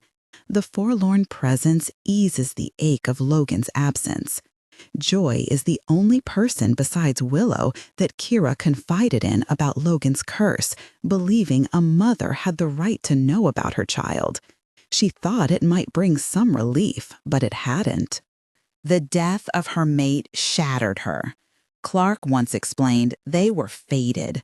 Losing a mate was excruciating, but losing a fated mate even more so. It was a miracle Joy was still alive, Kira thought, though perhaps she wasn't, not truly. When Kira told Logan's mother about her son's fate, she thought Joy might not have heard her. She didn't react, only stared into space with that same absent look in her eyes. But then, in a gravelly voice, too unused to sound normal, she murmured, "When he became alpha, I said I wished he died instead of his father." Kira froze at the cold, detached way she said it. "You were in pain," Kira offered hesitantly. "You didn't mean it." "But I did mean it," Joy replied, turning to her for the first and only time. "I still mean it, which is how I know your magician exists. I could have wished my mate back to life, but I was afraid he'd take my son as payment, so I didn't. It was a choice, and it's one I make every day, and it hurts." Logan never went to see his mother, and now Kira understood why. She felt horrified by Joy's words, yet despite them, or perhaps because of them, Kira began sitting by her every day, reading to her. She told herself it was to comfort Joy, but deep down, she hoped Joy would be too distracted to wish for something that could hurt Logan. Every day for nearly a year, Kira read Joy's stories, until one day, the day she finally understood, she read her this one. It's called Valman the White Bear King, Kira said, settling beside Joy. It's one of my favorites. Joy didn't respond, so Kira began. Once upon a time, there was a king with 2 daughters who were ugly and evil, but a third who was as fair and soft as the bright day. One night, his third daughter dreamt of a golden wreath so lovely that she couldn't live without it. Kira continued, the story unfolding vividly in her mind before the words even left her lips, as she knew it by heart. Willow used to beg for this tale over and over when they were younger. In the story, the princess ventured into the woods and found a white bear playing with the very wreath from her dreams between his paws. Desperate to possess it, she tried to buy it, but the bear said she could only have it if she gave herself to him. Believing life wasn't worth living without the wreath, she agreed. Willow often questioned how a princess could become so obsessed with a mere wreath that she'd agree to marry a bear and leave everything behind. Kira always replied that it symbolized their love and fate, adding that the bear was, in truth, a prince under an enchantment. At last, they arrived at a magnificent castle, so fine that it made her father's castle look like a grungy little cottage in comparison. The king's daughter lived there she had every luxury. The white bear was away during the day, but came back to her at night, and at night he was a man. Kira interrupted her reading, her eyes snagging on that final sentence. The words, the white bear was away during the day, but came back to her at night, and at night he was a man, had been underlined in pencil, though someone had tried to erase the mark. Still, Kira could feel its faint indentation beneath her fingertip. A deep unease settled into her stomach as she stared at the page. She tried to push it aside and continue the story, how the princess betrayed the prince and set out to rescue him. But the phrase kept echoing in her mind. It didn't mean anything. It couldn't be the same thing, not really. Logan turned into a man at night, yes, but only during the full moon. That was different. And he was a wolf, not a bear. A white wolf, not a white bear. Yet the thought lingered. How could anyone wish such a curse upon Logan? He'd done nothing wrong. Didn't he reject you? The magician's voice whispered in her memory. Kira flinched, hurt by the accusation. She felt responsible, as though she were being blamed for something she would never do. How could anyone think she'd harm the man she loved? But there it was again, the persistent echo of those words. The white bear was away during the day, but came back to her at night, and at night he was a man. Logan had done nothing wrong except reject her. No one would see rejection as a fault unless they failed to understand what it meant to live without a wolf. Everyone except one person, the one who never cared why it mattered if Kira had a wolf or not. Kira abandoned her story altogether and began to cry instead. "How could you?" she demanded, her tone hollow. To Willow's credit, she didn't deny it. Instead, she stared stubbornly at the page inside the fairy tale book before lifting her defiant gaze to meet Kira's. "He rejected you," Willow said firmly. "He was a fool." Kira shot back, her voice trembling with anger. "And so you cursed him?" Willow pressed. Kira's breath hitched. "Do you even realize what you've done?" she screamed, rising to her feet. Her heart pounded wildly in her chest, tightening her throat. Horror and denial warred within her mind. It couldn't be true. Her little sister wouldn't. She'd never do such a thing. Willow was kind, loyal, innocent. "It's going to work out," Willow promised, her expression guileless. Kira realized then that Willow truly believed it. She honestly thought she'd done good. He's our alpha, our leader, Willow continued, her tone pleading now. The pack hasn't been the same since he changed. Logan himself, he's losing himself in this form. It's impacting everyone, even you. Willow's eyes have turned a dangerous shade of gold, like everyone in the pack, everyone but Kira. She has a wolf, and wolves respond to their alpha. Their alpha, who is currently acting less and less like a human and more like a beast. Aggression seeps from him at every turn, instinct overriding reason. The curse can be broken, Willow says. How? Kira demands, grabbing at the hem of her shirt. Tell me how. I can't. If I tell you, it won't work. Kira shakes her head in disbelief. Tell me now. No, Willow snaps, pushing Kira off. And then it all happens in an instant. One moment, Kira is on the ground, Willow baring her teeth at her like a beast ready to pounce.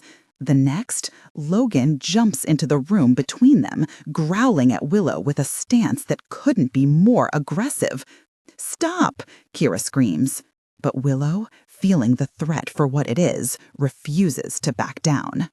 Under Kira's horrified gaze, she begins to shift so swiftly that Kira would have been impressed under any other circumstance. Except right now, her little sister is shifting so she can fight her mate, their alpha, and most importantly, a wolf at least 5 times her size. A wolf that, if it fights back, could kill her sister in an instant. Stop it, Kira shouts, jumping between them once more. She knows what Logan will do before he does it. He hasn't even fully pounced at Willow when Kira raises her arm, and it's that arm that encounters Logan's fangs, his teeth piercing her flesh and perhaps her bones. Kira screams, and then Clark is there too, along with at least 4 other shifters, growling and snarling, ready to fight. She feels rather than sees Logan jumping out the window, disappearing into the woods. She feels it in her heart, for she could never stand it when he was too far away. This has gone on long enough, Clark says, staring down the crowd. We've allowed this rogue wolf to live amongst us too long, but he doesn't belong here. He attacked Willow and harmed Kira. I say we hunt him down and kill him before he gets the chance to hurt anyone else. Kira watches the scene unfold in a stupor, maybe from the pain in her arm or the absence of Logan by her side. She doesn't know. Voices boom in agreement, fury taking over her packmates one by one. They want blood. Logan, not realizing the reason they're in this state of violence is because it's what the very thing they want dead is feeling itself. Logan is still their alpha. Kira has been replacing him, but that doesn't change the fact Logan isn't himself. His curse has been taking its toll on everyone, and now it's time to pay the price in blood. Kira opens her mouth to protest, but her words get lost amongst the crowd. She doesn't have a wolf. She cannot connect with everyone's primal side, not when it has been brought to the surface to the point of being unhinged. Stop, Willow says, rising to her feet. She had crumpled by Kira's side, too scared and shocked after what had taken place, how her older sister had been. The chaos swelled around her, pulling Willow into the same frenzy gripping everyone else. Deep within, her wolf stirred, agitated and yearning to break free. But Willow was too stunned to release it. "It's my fault," she cried out. "All my fault." "Don't hurt Logan. He doesn't know what he's doing." Murmurs, questions, and gasps echoed through the crowd, though Kira paid them no mind, the absence of her mate resonating in her very soul. "What are you talking about?" Clark growled from beside Kira. "The white wolf, Willow, it's Logan. It's been Logan all along." "How?" Clark demanded, incredulous. I made a wish, Willow confessed, her voice trembling. To the magician, after Logan rejected Kira. I cursed him into this wolf form. I didn't mean to. I just wanted to help. But now our alpha has been trapped in his wolf form for a year. A shriek cut through the murmurs. That magician cursed him. Another voice added, Yes, but it can be fixed. We must make the magician undo it. Clark's face remained impassive, but his eyes burned with an energy that sent dread coursing through Kira. Around them, the pack erupted into agreement. No, wait, Willow tried to interject, but Clark snarled, baring his teeth in her. You've done enough. Once we deal with this curse, you'll be lucky if you're allowed anywhere near this pack.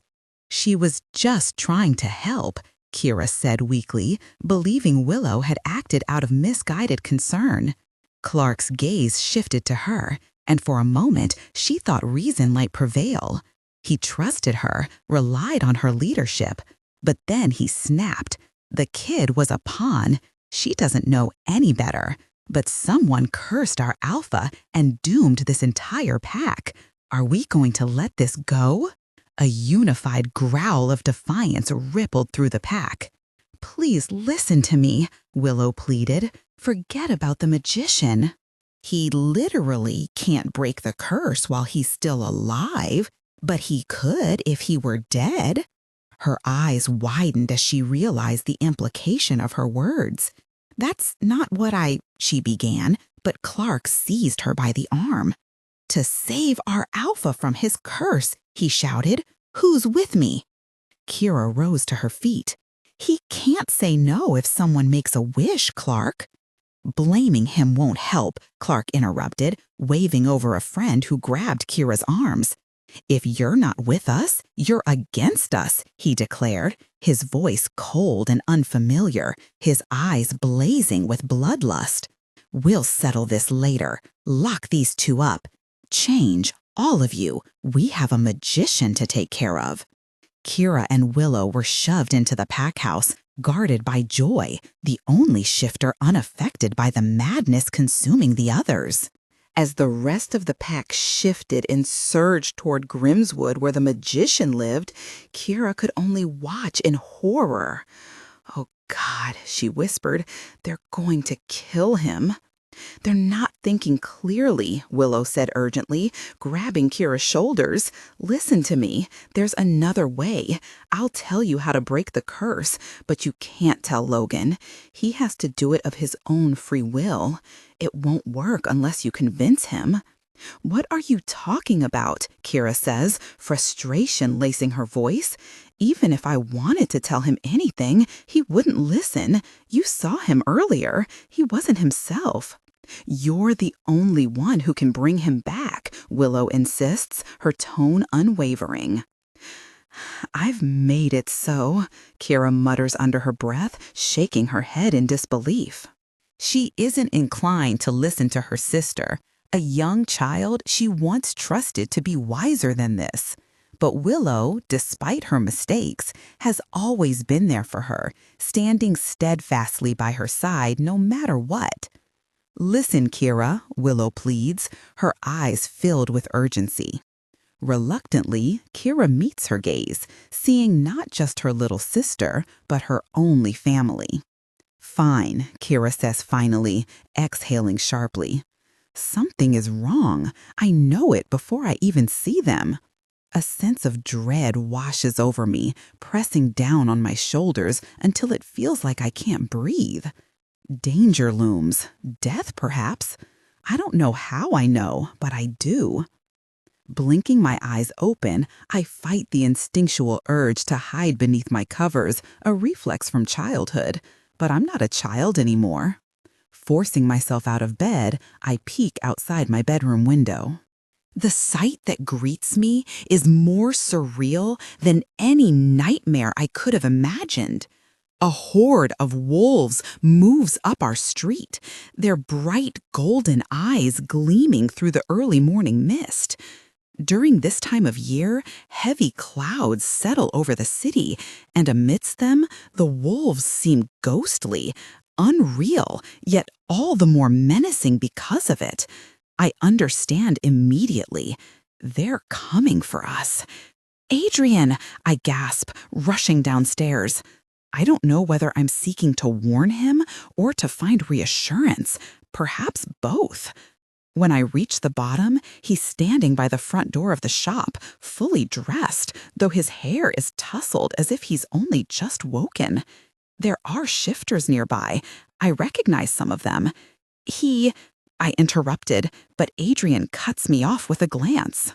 He seems unbothered, which doesn't comfort me exactly, but it does offer a sliver of hope. Can you fix it? I ask, thinking maybe he can cast a spell to transport us far away. They want to save their alpha, Adrian replies calmly. Who can blame them, really? He smiles at me then, a kind smile, unlike any I've ever seen from him. It unnerves me. The dread tightens around my chest, nearly choking me. Adrian notices and frowns. Come here, he says softly. I don't want to obey. Every fiber of my being screams to run as far from that door as possible. Yet, inexplicably, I move toward him. Maybe it's the softness in his gaze clouding my mind, or perhaps it's magic compelling me. I don't know. Adrian pulls something from his pocket, a locket, and places it gently around my neck. For protection, he murmurs. You'll be fine. I swear it. I open my mouth to protest, but my words falter when I feel his lips brush against my forehead. Realization dawns. He's never touched me before. I'm still wondering how I feel about it once he's closed the front door behind him, leaving me alone inside. But then I forget because he stays there in front, waiting with something like resolve on his face. Come back, I say, trying to open the door to go after him despite the looming danger. I can hear the wolves howling in the distance. The door won't budge. I pull and pull, but it's locked, and it doesn't yield. Magic, possibly. I call out Adrian's name, but he ignores me. He's locked me in. He's locked me in so he can face the wolves alone. I call again, but his name comes out choked. The wolves are here. Kira runs through the woods calling for Logan. She isn't a tracker. She doesn't have a wolf, and she doesn't even have her wits to fall back upon. Her mind is positively overwhelmed with terror. She's wearing a red cloak, which flies behind her. Red should attract attention and possibly enhance Logan's anger, which is precisely what she wants. Despite the fear, she wants it. She runs and runs for what feels like hours. She can do that at least, run. She's athletic. If anything, at least there's that. She doesn't have much more than her lungs and her love, and she prays it will be enough. But she doesn't know. What if he's gone too far for her to reach? She doesn't mean just physically, though it could be a possibility. He might have gone far beyond pack territory, somewhere other wolves or even humans could hurt him. He isn't thinking clearly, and he won't try to keep hidden if he feels threatened. He'll attack. But mostly, Kira is afraid she won't be able to reach him mentally. His human self having retreated so far back behind the wolf that he may very well be lost forever. And then she'll belong to a beast. What will become of her? It doesn't matter. She wants it still. Him. She's always wanted him. She feels him, his eyes on her, before she sees him. His presence is like an impending doom, and a shiver runs down her spine. She freezes. She waits. She's waited this long. She can wait for more. The white wolf emerges from the trees, growling lowly. His eyes aren't blue anymore. They shine bloodshot red, unnatural, monstrous. Logan's gaze, or rather the beast he becomes, meets Kira. She holds it bravely, raising her chin in defiance. Then, slowly, she bares her neck to him, enticing him. The wolf tenses and growls some more.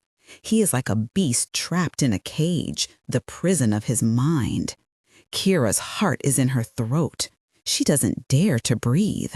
The wolf shifts. It's only the barest of movements, but Kira thinks it's enough. It will have to be.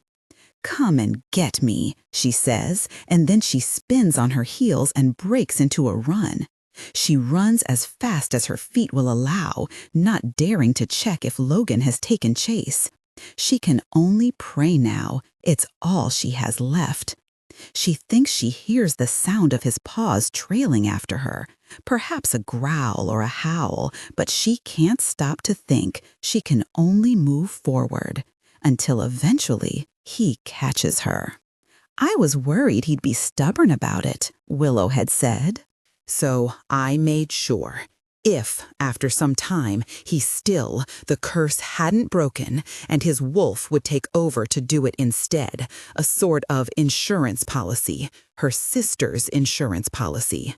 Kira is slammed onto the ground, her face hitting the damp floor with brutal force.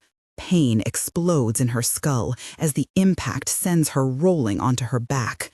Logan's paws pin her head down, his fangs bared inches from her face. The red in his eyes burns with a hunger for the chase, the violence, the hurt. It's the gaze of a predator, and predators only do one thing to their prey. Kira closes her eyes and slowly, deliberately bares her neck to Logan again. Submission, total and complete. "I'm yours," she thinks. "Make me yours." She feels Logan's teeth pierce her skin and gasps as pain and shock course through her. This isn't how it's usually done, but it will do. Kira opens her eyes and raises her hands to Logan's back, feeling the fur give way to smooth human skin. Logan still bites into her neck, but eventually releases her, meeting her gaze. His eyes are still red. "I'm going to bite you back now," Kira says, her voice steady despite the tremor inside her. "And then you'll be mine, like I'm yours." Logan frowns, his eyes still crimson but clouded by vulnerability. "We'll be bonded, you and I, as we always should have been." "You don't mean that," Logan replies. "You don't understand what a fated bond is like." "Yes, I do. I've met your mother. I know the risks.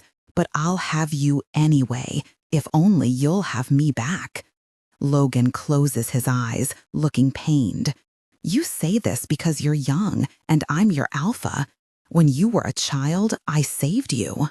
You love me out of infatuation, not love." "It's not infatuation," Kira insists, gripping his face firmly. "I choose you." Logan hesitates, his voice heavy with doubt. "You deserve a choice." "I do deserve a choice, and I'm choosing you." This time, Logan's eyes snap open. "Do you choose me back?" Kira asks, her breath catching in her chest. Slowly, the red in his eyes begins to recede, replaced by warmth, love, and acceptance. He nods, offering her a soft smile. Kira grins back before sinking her teeth brutally into his neck, making him moan. Her mouth fills with his blood as he claims her, and though she may not have a wolf, she's never felt more like one. She revels in the taste of him, in the raw connection between them. Destined to remain human, Kira doesn't feel fully human in this moment, not with Logan's hands on her, his body pressing against hers, and the pleasure mounting between them. They move together wildly, surrounded by the forest where danger still lurks. She doesn't care about any of it, only about the heat of his skin, the weight of him above her, and the way they finally become one. Grabbing at his hair, she bites into his skin again, thinking, maybe it's fine. Maybe I've always been wolf enough for him after all. Adrian lies on the ground, a massive wolf pinning him down. Death looms seconds away. The door remains stubbornly shut, leaving no way to intervene. All I can do is scream. He knew this would happen. It was inevitable. He knew the danger and went anyway. I'd like to believe it was to protect me or for some noble act of redemption, but that's not the truth. The wolf was poised to strike, teeth glinting as it lunged toward Adrian's throat. But then something changed. There was a look on Adrian's face, unreadable, fleeting, but before the wolf could land its blow, it froze. Every other wolf circling the scene did the same, their growls fading into silence. Muscles relaxed, eyes grew sharper, almost human. One by one, they left, all except the one who had been ready to kill Adrian. Eventually, that wolf stepped inside the shop where the door now stood wide open and shifted back into his human form. "I don't know what came over us," he said, his voice heavy with genuine shock. "I apologize." Adrian shrugged like the entire ordeal was no more than an inconvenience. "It's fine." "It was because of the curse. It's been lifted now." The shifter, Clark, nodded, visibly ashamed, then departed in his wolf form, head hung low. "Well, that was a close one, wasn't it?" Adrian joked, turning to me with a lopsided grin. When I didn't respond, he met my gaze. "Do you want to go out for breakfast?" His attempt at nonchalance faltered under his own awkwardness. I turned away without answering, retreating to my room and locking myself inside. For the rest of the day, I stayed there, replaying the moment when relief washed over Adrian's face just before the wolf would have ended him. "You're welcome," muttered sarcastically as Kira and Logan returned to the pack house hand in hand, radiating happiness so intense it made her stomach churn. "Don't push it," Kira replied, already pulling Logan toward their bedroom. They vanished behind the door, and Willow didn't see them again for days. Still, she couldn't complain too much. She hadn't been kicked out of the pack, which was something. In fact, things were oddly stable. Their alpha had returned, newly mated to Willow's sister, making her officially his queen. Though no one outright said it, everyone knew. If it weren't for Willow and her cursed intervention, Logan might never have claimed Kira. Eventually, curiosity got the better of Kira. "So, what did that magician take from you?" she asked when she finally felt less consumed by her bond to Logan. Willow's face fell. She'd nearly forgotten about the sacrifice she'd made, but now, confronted with the question, the loss hit her anew. "My piggy bank," Willow groaned, slumping forward dramatically. "All my savings are gone." Kira stared at her, jaw-dropping. "That's it? A stupid piggy bank was the big thing he took?" "I had almost $40 saved up," Willow snapped defensively. "I was going to get us tickets to Disneyland." Kira sighed, knowing full well Logan would insist on replacing the money and probably buying those tickets himself, but she also suspected Willow wouldn't let him, not after everything she'd done, cursing him for over a year and nearly dooming the pack to chaos. Still, Willow couldn't shake the feeling that she needed to thank the magician personally.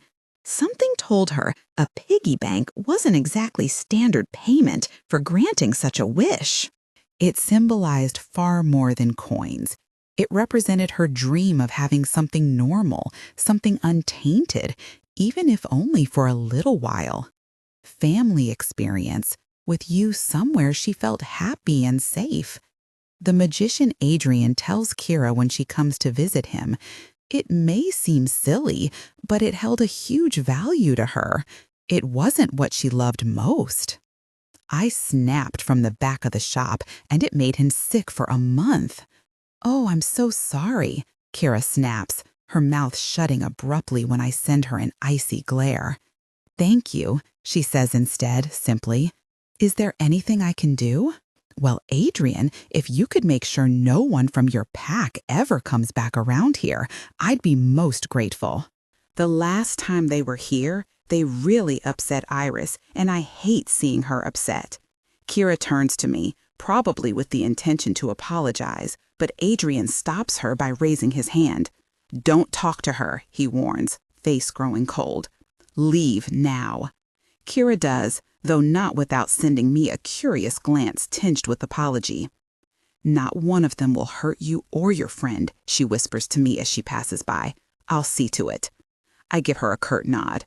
Honestly, it's not really the wolves who've upset me, as Adrian calls it, though I do feel better at the prospect of never seeing anyone from this pack ever again. I made you dinner, Adrian announces once Kira is gone. What about me? I snap. Adrian pretends he hasn't heard me as he starts setting the table. What happens to me if you die? Did you think of it? I insist. Adrian keeps quiet for a while, looking very focused on the life and death importance of his glass placement. It's chicken cocada, your favorite, he says eventually, quietly. He doesn't look sorry exactly. I don't think he regrets literally throwing himself to the wolves.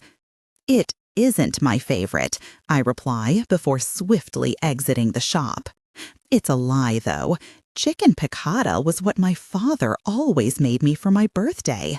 I'm pretty sure I'd never told Adrian that.